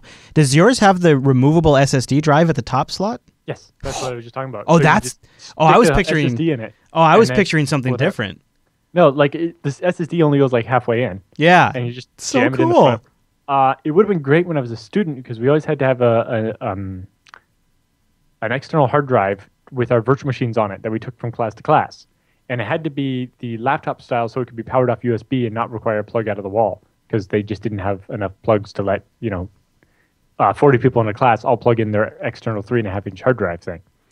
And, it would have been great to just be able to jack that into the computer instead of using the USB interface when I wanted to use it at home. Of course, SSDs weren't really a thing when I was in school. God, this case makes me want to build a computer. Yeah, but then I've actually moved away, and now all of my storage, I have nice 2U machines with 12 hard drives, and they're all hot swap. And nice. I love the case I got from IX. It's got the 12 hot swap bays in the front, and then 2 SSD hot swap bays in the back. Ooh. For the OS. Ooh, that is slick. Yeah. Okay, so that's the end of the emails. Don't forget, we need a rack in your garage. We seriously do. Seriously, I almost got one. It was that close, but then it didn't work out. So episode 200 is just around the corner, and we'd love to hear your emails about how TechSNAP has helped you out, like maybe at work, a project, school, home, maybe something we covered. Answered a question, anything. We'd just like to hear about it, and kind of even maybe include in there what kind of coverage you like to hear on the TechSNAP program. We're going to do a episode 200 in a little bit, and would love to read some of that stuff on air and kind of do a special. But we need them. I think we've only gotten like 2 right now. It's really slim pickings. So in the subject line, episode 200, if you would put episode 200 in the subject line so we can search on that, TechSNAP at jupiterbroadcasting.com, or you can go to the contact page, choose TechSNAP from the drop-down. But we've only gotten 2 so far. That's going to be a super short episode. Super short. That's like so please don't do that to us. Yeah. Because we don't want to have the next episode needs to be 201, not 200.3. Also, we still want your regular questions too for the show. Anything you have to ask me or Alan, of course, just go to the contact page or the subreddit techsnap.reddit.com. So we need the 200 episode stuff, but also we need your questions. We're almost at inbox there. We have like 2 or 3 emails in there right now, so we need them, and you have a great chance to get a question answered on air. Hopefully, it'll be very useful to you. Okay, Alan, with the feedback all done, that means it's time for the TechSNAP Roundup.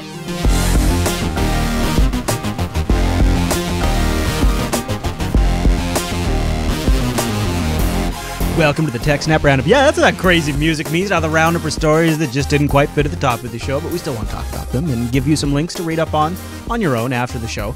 A lot of these links came from our subreddit over at techsnap.reddit.com. And Alan, our first one, it was just kind of a neat stat I wanted to cover. It was over on opensource.com. The world record has been set for 100 terabyte sort by an open source and public cloud team. In October of 2014, Databricks participated in the sort benchmark and set a new world record for sorting 100 terabytes. Get ready for this. In just 23 minutes. The team used Apache Spark on 207 EC2 virtual machines and sorted all 100 terabytes. Damn. Now, when they're sorting 100, like, is that sorting it in 1 gigabyte blocks, or like exactly like how are you sorting did they each? sort it? Like, yeah. Well, saying you're sorting 100 terabytes doesn't necessarily tell you how much data you're actually sorting. Yeah, they have. You know what I'm saying? You know how many keys were there? They have right. There obviously weren't 100 billion keys. So all they've really broken it down is they said it was a 0.67 gigabytes per node. Or it depends, I think, and 1.4 terabytes a minute. Right, but again, it's not really telling us. No. Like, how big were the records, and how many records were there? I guess is the most important looking question. right now. Yeah. Well, I imagine they didn't say. No, I don't see it. Interesting, but I'm not sure how useful of a stat that really is. It's fun though. That's why I read it, because that's why I put it at the top, because there's a fun stat. Interesting. Yep. Okay, Alan. So now something a little more interesting. Some stick and rudder for your security bread and butter. Yes, but the Council on Cybersecurity has emphasized 5 quick wins that any network can do to increase their security. Okay. The first is application whitelisting. What that means is Council on Cybersecurity. Windows Active Directory has a feature for this. It's just off by default, and there's lots of other third-party apps that manage lists for you, making it easier than doing it yourself. Sure. But if a machine needs to be really secure, then here's a list of programs you can run on it, and nothing else can run. And it's the only way to make sure the malware is never going to run. Yep. Because basically, virus scanners and anti-malware is blacklisting, right? You're listing the things you don't want to allow, but new stuff is never going to be on the list. Whereas whitelist means only run these programs and nothing else. And they can get down to you can whitelist hashes of exes so that only things that match this hash can run.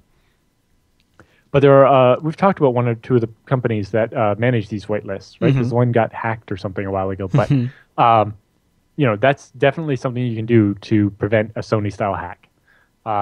Use a standard secure system configuration. All your machines having all the security. If you have security rules, they should be applied to every machine, and that will help a lot. Important one: patch application software within 48 hours. Hi-oh. And patch system software within 48 hours. Now, I would say, patch system software in 48 hours. Maybe you can have a little more time for application, but it depends on what it means. But yes, installing patches now instead of not, right? If One Stop Parking or whatever it was called had installed their Joomla patch within 24 or 48 hours or even 48 days, yes, I was gonna say. it would have been fine. Yep. But they didn't, and so it wasn't fine. No. Big one though: reduce the number of users with administrative privileges. Right? It's a lot harder for a bad guy to do privilege escalation if there are fewer places he can get privileges. They also have some interesting graphs like top threat action varieties from within crimeware. So looking at over 2,000 bits of crimeware, 86% of them call home to a command and control server. So look for that. And 24% of them, they're not sure what they were doing. But all other big ones are spyware keyloggers, downloaders that just download more spyware, send spam, do client-side attacks, backdoor, denial of service, adware, or only 1% of them are actually stealing your data. Looking at the vectors, how you get malware, out of 337 cases, 43% were by drive-by downloading. So just some flaw in the browser or tricking the user to get them to download something. Probably could be. Could that include maybe Flash and Java vulnerabilities? You think? Yeah. Okay. Yeah. So this web drive-by and your IE by flaws. going to this site, you get infected and you didn't even have to do anything. Yeah. 38% are you downloaded something and ran it and you shouldn't have. 6% are through network propagation. Right. It gets it's a worm and it spreads by going from computer to computer or whatever. Only 5% actually come from email attachments. I guess that's because so many places block those, and users are mostly finally realizing not to do that. It's interesting, though, how often it's cited as an attack vector, though. Yeah. Well, the more important one is email link. I think phishing, people click on links more than 4% of the time. Yeah. It's just that only 4% of the ones they looked at required that as the way to get in. I think a lot more do actually do that, though. That makes a lot of sense. 2% of crimeware got installed by downloading it. It got downloaded by other malware. So, right, if you get one of the very fancy ones that's like stealing your bank account or something, it probably didn't get there because you installed it. It got there because some other piece of malware that you already had installed it on you or whatever. Only 1% comes from remote injection, and about 1% comes from infected USB sticks and so on and other removable media. As far as which data the crimeware is after, looking at 37 different pieces of crimeware, 82% of them were after your username and password for various things, or everything if they could, honestly. Your email 71% are after your bank account, 14% after payments like credit cards, 4% were after personal stuff, 3% were after internal data from a company, or 1% were after secret data from a company. The important one is looking at the discovery timeline within crimeware. So out of 1,000 infections of crimeware, 32% of them were found within seconds, 7% within minutes, 28% took hours, 22% took days, but 8% took multiple weeks to find, and 4% took months to find out that they were infected. So if you can keep those patches up within 48 hours, that means that you're down to, you've just eliminated like 60% of all the malware from getting you. How many times do we say it? But it's just so critical that you are on top of patching. Although it's interesting looking at the top 10 most vulnerable programs based on number of patches. Yeah. Which isn't necessarily the best way to look at how vulnerable a program is. Having a lot of patches might actually mean that it's being less vulnerable. Yeah, they're issuing a lot of fixes all the time. But looking at 2013, Firefox had 270, making it the most patched program of 2013. Chrome, 245. Oracle, Java, 181. Internet Explorer, 126. Adobe Reader, 67. Apple iTunes, 66. Adobe Flash Player, 56. So Adobe, not at the top of the list like you expect, actually down the list behind iTunes even. Adobe Air, 51. Microsoft.NET Framework, 18. Microsoft Word, 17. Now that's 2013. I bet 2014 looks a lot the same, though. Yep. Maybe some differences in there. I don't know. Maybe Flash moves up. Who knows? But the other one they were showing here is looking at the 28 hours. The first 28 hours were your public-facing and stuff in your DMZ. Then the second 48 hours worry about your user workstations and so on. The next, look at any third-party gateways and so on, stuff like that. And then after that, look at your general-purpose stuff like your ERP, email, and so on. And finally, your platform and test-sensitive systems. But make sure you have all your patches within 30 days. Very good. It's a nice one. And there's nice, pretty charts for those audio listeners if you want to go check the roundup. Yeah. So we covered that a little more depth than usually with a roundup, but we just ran out of time to be not a roundup. Anyway. All right. Are you ready for my soapbox? That's okay. This has got me all upset. I'm pretty worked up. CISPA 3.0 is on its way. It's being pushed by several different people. Obama's got his version. Dutch Ruppersberger has his version. You got to watch out for Dutch's because it's literally been written by the NSA. So it's reintroduced, and here's the best part. Good old Dutch reintroduced the exact same CISPA bill, word for word, that they introduced in 2013. The one that stalled out in the Senate. Never mind that the Senate has already refused to vote on the identical bill, but he figures now he's got a better shot. So, under CISPA, there's no warrants or subpoenas required for collecting and sharing personal data of the user systems as long as that falls under the actions as the broad label of national security. The data is siphoned off and disseminated to the government, and anyone that sends government that data that's collected, best part, That collection, exempt from the Freedom of Information Act. Can't find out what they actually got to take from you. The bill only grants powers to share data when a cyber threat is imminent. So which is really an undefined. Here's what we get. The way we've been told, cyber threats are imminent all the time. This is one of these definitions that's so vague. It's great. Cyber threat is identified as efforts to degrade, disrupt, or destroy such system or network. Also, theft or misappropriation of private or government information, intellectual property like movies, music, or personally identifiable information is all in there. And so if it's something that degrades a network or disrupts a network, that is defined as a national cyber threat, and therefore allows them to basically share all the information. You're indemnified from any legal action as part of CISPA, and it's completely it's completely hidden away from the Freedom of Information request. It's pretty disgusting. ACLU has been pointing out recently that also the EFF just wrote a blog post about this. So I'd expect President Obama to talk about this more on Tuesday's State of the Union, 9 p.m. Eastern, 6 p.m. Pacific, and we'll be streaming on Filter Live, commenting on any comments he makes about cybersecurity and CISPA during the State of the Union, because I think it's going to be a big part of his talk, and I'm so pissed that this is up again. Yeah. Well, this is exactly what we said would happen, right? They solved the outrage, and so they're like, all right, we'll just table it for a little while, and we'll reintroduce it, and people will just be so worn out about it, they're not going to get outraged this time. Well, and now they're saying, well, look, CENTCOM's Twitter account and YouTube page was hacked. That's a cyber and look, attack. Nobody died. I know. Well, and they're still claiming Sony was North Korea, and they're saying that's a cyber attack. Two-factor authentication. Obama is literally out there doing stump speeches saying, in the wake of the Sony attack, the things like that was an internal breach. Like, and why indemnify every provider that shares information with the government and also exempt it from Freedom of Information Act? What purpose does that serve? And on top of that, and then I'll get off the soapbox and then I'm done, but you have seen how the NSA has used any kind of nuance in the legal language to go whole hog on collection. Imagine what they could do with something like this. And that's why it's Dutch Ruppersberger who's introducing it. I mean, it's so obvious. If you don't follow politics, it's not obvious. But if you follow who these people work for and who they represent, it's obvious. And it's disgusting. And the fact that you got it coming from Obama and coming there's several different proposals. I'm really sorry to see it. HR 234 is the one to watch. Laws about the internet should not be allowed to be written by people that don't know how the internet works. I agree. And also, we've seen the same problem tangentially in the trial for the Silk Road Mt. Gox stuff. It's like half the problem is that the jurors don't actually understand how the internet works in order to understand the things that are at issue here. Yeah.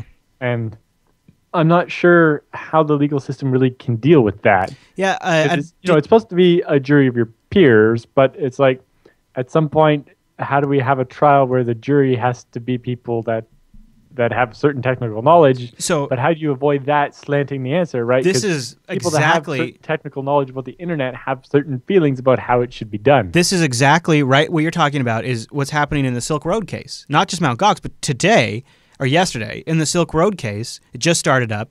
The judge said that the explanation of how the Tor network works was technical mumbo jumbo, and they need to redo the whole explanation, and that they have to start explaining things simpler to the jury because the jury isn't understanding anything that they're talking about. Exactly. And so it's like I don't know how to solve that issue.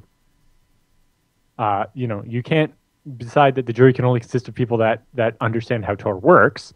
But at the same time, it's like how's this trial going to have an outcome if none of the jurors understand how Tor works? Oh, it'll have just the outcome they want, I think. And see, we talk about how devastating these cyber attacks are. The biggest cyber attack on U.S. soil, right? The Sony one. So Sony was assuring their shareholders, like, even though we've done a lot of restructuring the last couple of years, and it would look really bad if we didn't have a lot of money. Don't worry about the hack. It won't cost us anything. It's all insured. And now we see why they didn't patch their stuff, because they didn't need to. Because they figured, we could spend a couple million having staff work on this stuff for years with maybe no payoff. Or if we ever get bit, well, insurance will cover it. Now, the important question here is are the insurance companies going to be like, all right, well, we're going to have this minimum set of requirements you have to meet, otherwise your insurance will cost more. right? If you're not patching your stuff, you're a bigger risk, so your insurance premium goes up. Some experts have said that the cost is $100 million that they'll be covering. Like, how do you qualify the cost of how many people didn't go to see that movie because they watched it online because it leaked early? I don't know. And really, the number there is 0. So I wonder. So what's interesting about this? Well, the biggest one is like, we were talking about how it seemed to be in Sony's interest to make it a nation state that was hacking them so that, it couldn't possibly be their fault. Yep. Right, because if this was internal negligence due to poor practices internally, how does that get covered? That's exempt. The insurance policy says, "Oh, well, you were negligent. If you got hacked because you were being lazy, right? We don't cover that." Right. Oh, you were attacked by a nation state? Well, I mean, really, seriously, there are such things as this proves cyber warfare insurance, and it's just unbelievable. And so, who gets screwed? The customer gets screwed, every or the employees. Insurance policy you can buy has a big clause that exempts the insurance from having to cover acts of war. You know what would make my Friday is if tomorrow we saw a press release from Sony's insurance company saying they're not covering it. That would make my Friday. Specifically because it was an act of war from North Korea, and unless the government stops saying that it is, then they're not going to cover it. Yeah, that would cause Sony to turn down and beg the government not to keep saying that it was definitely North Korea. Stop saying that. Stop saying that. Then all of a sudden, some hackers in Brazil. Don't worry about it. We don't need to sanction North Korea, right? So that we can have our $100 million from our insurance company, right? And meanwhile, it's the employees that get screwed, right? Because it's their social security and their identities, and of course they get free credit monitoring, so that's good. Mm-hmm. CES wrapped up, and there was some 4K displays. There was some interesting stuff, but NPR reported on a survey conducted of people who attended CES. I thought this was very telling because I kind of feel the same exact way. According to Fortune's survey, more than 1,000 adults who they talked about concluded in collaboration with SurveyMonkey, so there was a couple of, and NPR is doing the reporting, so it's like 3 different people. Only 2% said they were extremely or very likely to buy internet-connected glasses, such as Google Glass in 2015, only 2%. And 4K televisions, 75% of respondents said they had never even heard of 4K, 75%. Meanwhile... I don't know who goes to CES anymore other than reporters. Yeah, right. Meanwhile, here's what they did want. 33% said, out of all the things they want out of CES, improved battery life. They don't want higher resolution. They don't want thinner. They don't want 4K. They don't want wearables. They want higher battery life. Yeah, I'm really not interested in wearable technology. I don't need the computer on me when I'm out and about so much. But yes, batteries. Yeah, I feel like batteries... Who does... If you do a survey, would you like batteries to last longer? I'm sure you get 100% people agreeing that, yes, I want my batteries to last longer. Yeah. Why is the battery tech just not happening, though? Well, it's not necessarily all just the battery's fault, right? We can make the computers draw less power, right? We talked about this last week. Samsung's introducing new DDR4 RAM that uses half as much power as the old stuff. Right. That will make the battery last longer without having to change the battery. Right. I just wish we'd have some sort of battery. But also, when you say batteries last longer, there's 2 different angles to that. There's, how much charge it holds or whatever, but also, the battery on my cell phone doesn't hold the charge it used to. Right? Mm-hmm. So maybe my battery lasts long enough when I buy the device, but 2 years later, into the 3-year contract, it's not holding the charge as much as it would. Same with laptops too. Mine's over 3 years now. But yes, actually I can see that on my laptop. About 2 years into the life, I bought the booster battery that clips on the bottom, and it holds a lot more charge than the other one, even though they're identical 9-cell batteries. There you go. You made mention of this next story earlier in the show today. Obama has a federal data breach notification bill. So this is the notification within 30 days stuff. Yeah, required. But they have a bunch of so databreaches.net has torn it apart and looked at a couple of things. Mostly they don't like the wiggliness of some of the language. Surprise. They do like the fact that nonprofits were included. Right. So they say. The bill applies to business entities rather than individuals, which is any organization, corporation, trust, partnership, sole proprietorship, unincorporated association, or venture, whether or not it's established to make a profit. So nonprofits, if they leak data, have to disclose it in 30 days, just the same as other stuff. And it gives the Federal Trade Commission the power to prosecute places that don't, and so on. However, the problems are how a security breach is defined, right? An unauthorized acquisition of sensitive personal identifiable information or access to sensitive personally identifiable information that is for an unauthorized purpose or in excess of authorization and so on. But the big problem was the way they talked about if you're using other people's data and stuff, and it basically, if you were using, so if you know how companies like magazines sell their subscriber lists and so on. Yeah. Well, if a company buys a subscriber list from a magazine and then they get hacked, they have to tell the magazine. They don't necessarily have to tell you under this law. Under certain reading, the way you read it. Well, can I ask you this then? Do you think, like, if I was smart, say, I mean, it seems like you could sort of just set up another company in the middle to insulate yourself, right? Yeah. And so it comes down to fixing the laws, the wording, so that it's definitely make sure it covers everything.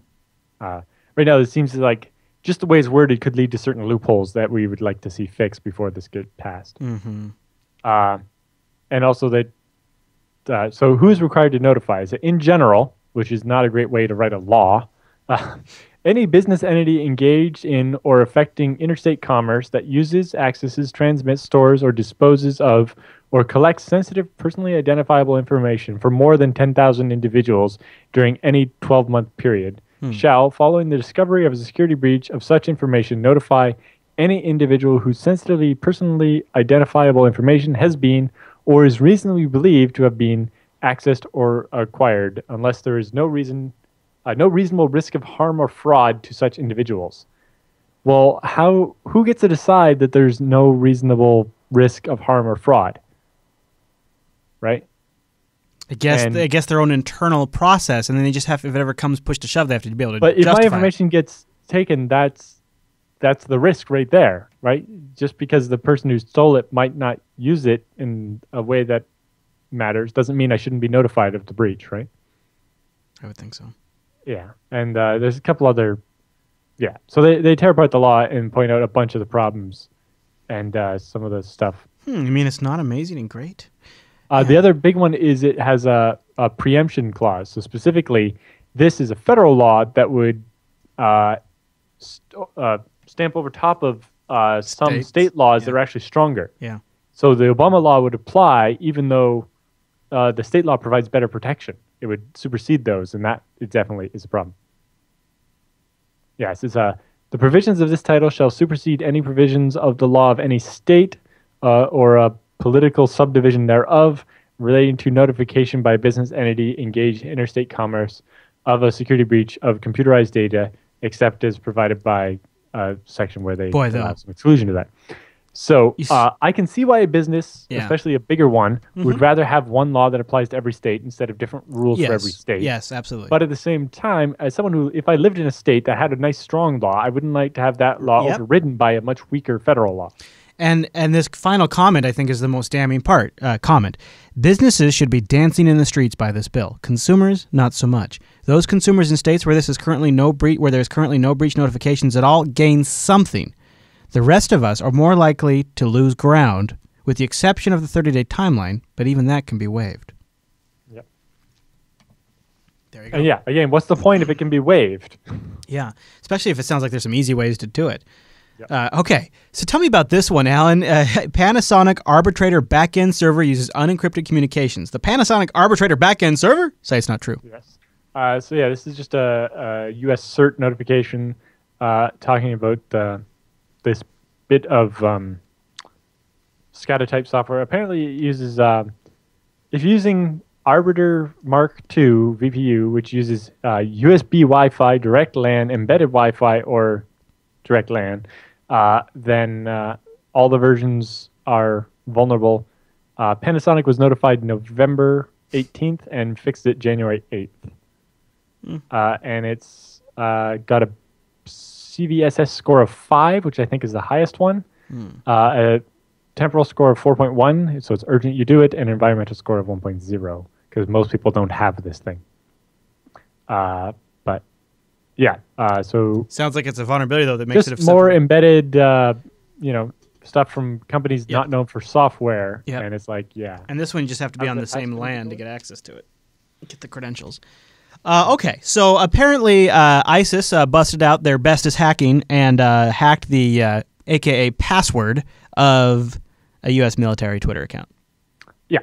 More likely they probably fished it off somebody or something. Yeah, It or definitely they seems guessed like, it. Why is yes, it's entirely possible. Why is CENTCOM not doing two-factor authentication? Now, I can understand they probably have multiple people that run the Twitter account rather than just one person, and so two-factor can pose a problem. It seems like this is a problem Twitter should definitely solve because there are a lot of businesses that do that, right? And there are apps like TweetDeck or whatever. Yeah, sure. Or Hootsuite. Or no, what's the Hootsuite? Yes. Yeah, Hootsuite.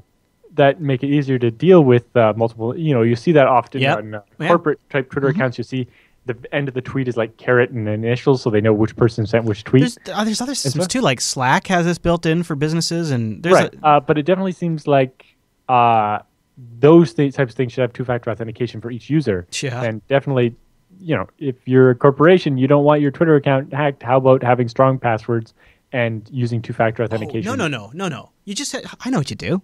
Just pass CISPA. Problem solved. Don't Yeah. solve a single problem. You just Hey, create more. Alan, bad news about the Verizon Cloud. It's going to go offline for 48 hours. Well, this was last week. What cloud? What Verizon? Is this the network? Is this Verizon email? What cloud? This is their cloud, basically a competitor to like DigitalOcean Okay. and Amazon AWS. Because they've got to get in everything, of course. They've got to be in every business. And they're like, yeah, we have to do some upgrades. And so we're going to we're scheduling downtime for the entire weekend. We hope it'll only take about 24 hours. But just in case, we've scheduled the entire weekend as downtime. So remember Shell Shock? Well, in October, Verizon took its systems down to patch the Shell Shock bug in the Zen hypervisor. Right. The outage was expected to last 12 hours, but a lot of users were claiming it lasted 36 hours. Yeah. And the other thing is, most places that had to deal with the Shell Shock vulnerability did a rolling reboot, right? They Right. reboot some of the hosts Yes. and migrate stuff and reboot. And What an reboot. idea. And so instead of everything being off, Verizon had to take everything down in order to be able to install. They had to turn everything off at once, basically. Now, apparently, this most recent downtime this weekend was to upgrade their system so they didn't have to take the whole thing down every time they wanted to do an upgrade. I'm trying to picture the conversation where you go, Who what we ought to designed the system in the first place to not be able to handle security updates? who's buying this service from Verizon? Like, who Yeah. thinks Verizon is the place to go to get this kind of thing? Like, how does that happen? Well, they're a big backbone telco. yeah, I guess. Man, they're probably in sale and there's a whole package, I'm sure. Yes, and they have a bunch of business services and stuff. This but just seems like a bad idea to me. everybody should definitely consider not doing that. So, don't the police If they hate have it? any customers left now, they definitely have their hooks in those people. Well, no kidding.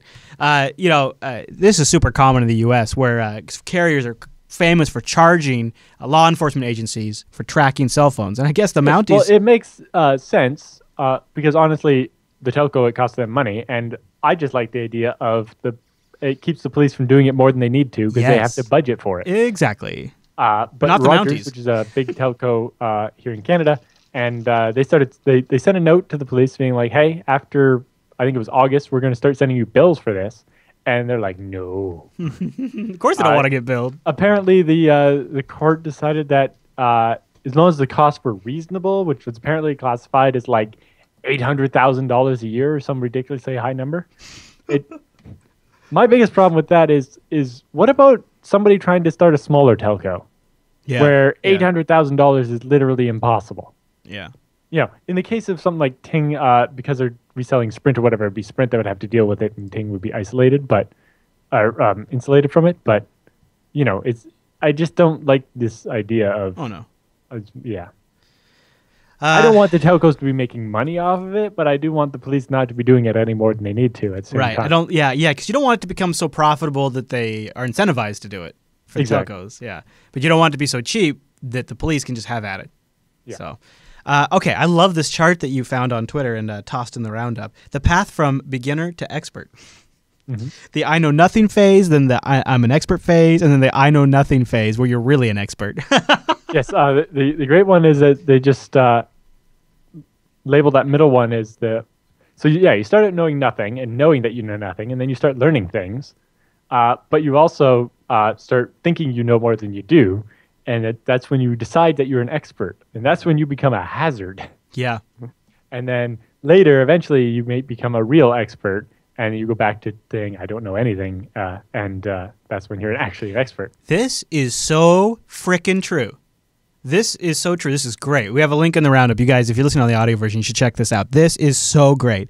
I love it. Because you know what you really realize is the more you learn, like when I think about now, if I knew what I knew now, I would never have started video production. I wouldn't do it. I would never get into this. But because I didn't know any better, at the time I thought I had it all figured out. What did I know? So I went and launched and did it bit by bit by bit over time. But now I know there's so much more that I don't know. And now it's just so overwhelming I would never do it.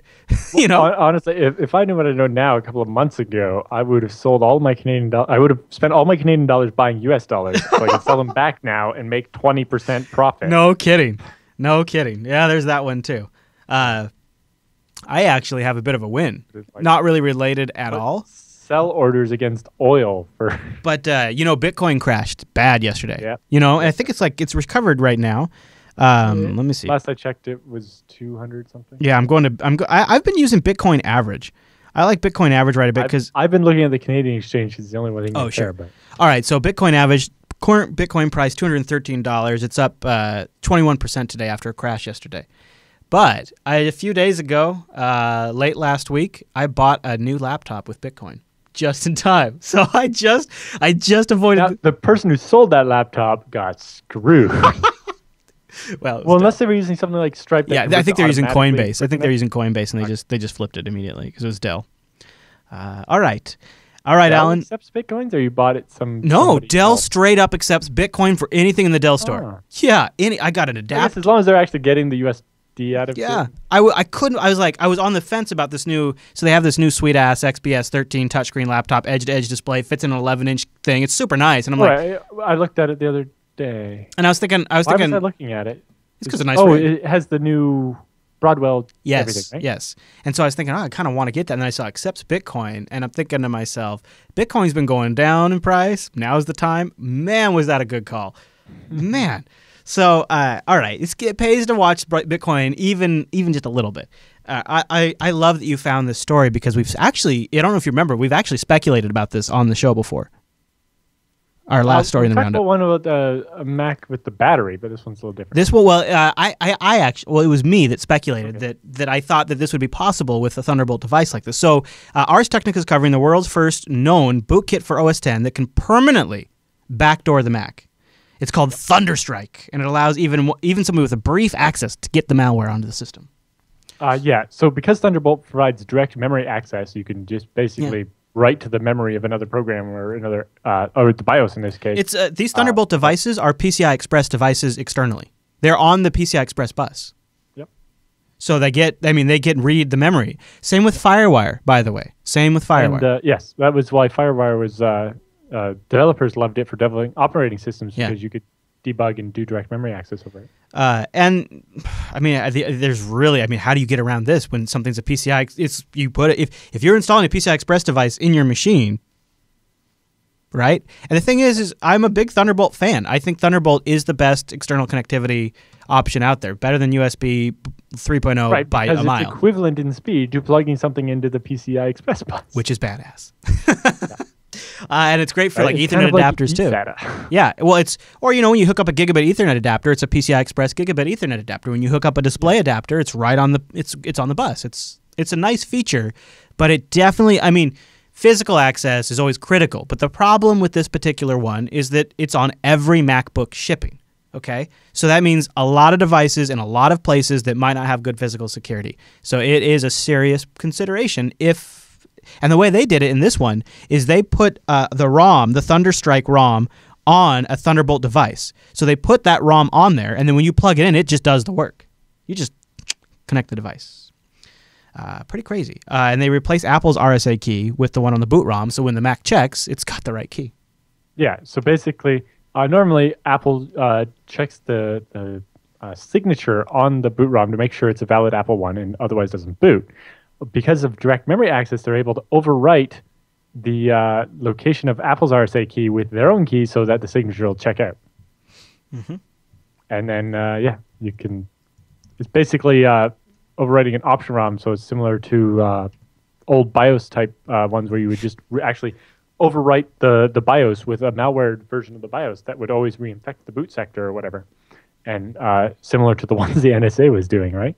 Where, it would infect the machine via the BIOS, so it would take over your Linux install or whatever, and even if you reformat and install Linux fresh, it would reinfect it right away.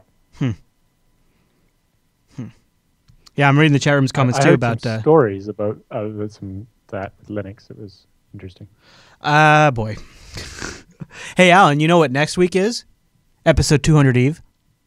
It's the eve. No, it's not. The eve of two isn't. Oh no, it's not an episode. Next week's 198, isn't it? I got ahead of myself. Well, then that's good.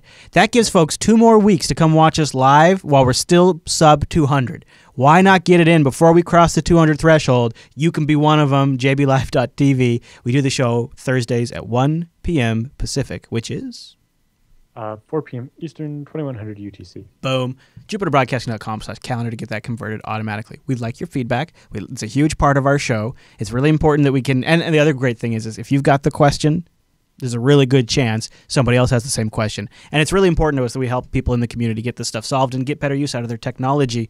We are your free consultants, so take advantage of us. Go to JupiterBroadcasting.com/contact. Send your question in to the TechSNAP program. Also, that subreddit, techsnap.reddit.com. Go over there and submit stories for the roundup, and feedback is also welcome. Alan, is there anything else we need to cover today before we get out of here? Nope, we should be good to go. Okay. Maybe one more plug. Episode 200 emails too. We want those as well. Emails. Send now. Okay. All right. Okay. I'm getting scared. Okay, everybody. Thanks so much for tuning in this week's episode of TechSNAP. We'll see you right back here next week.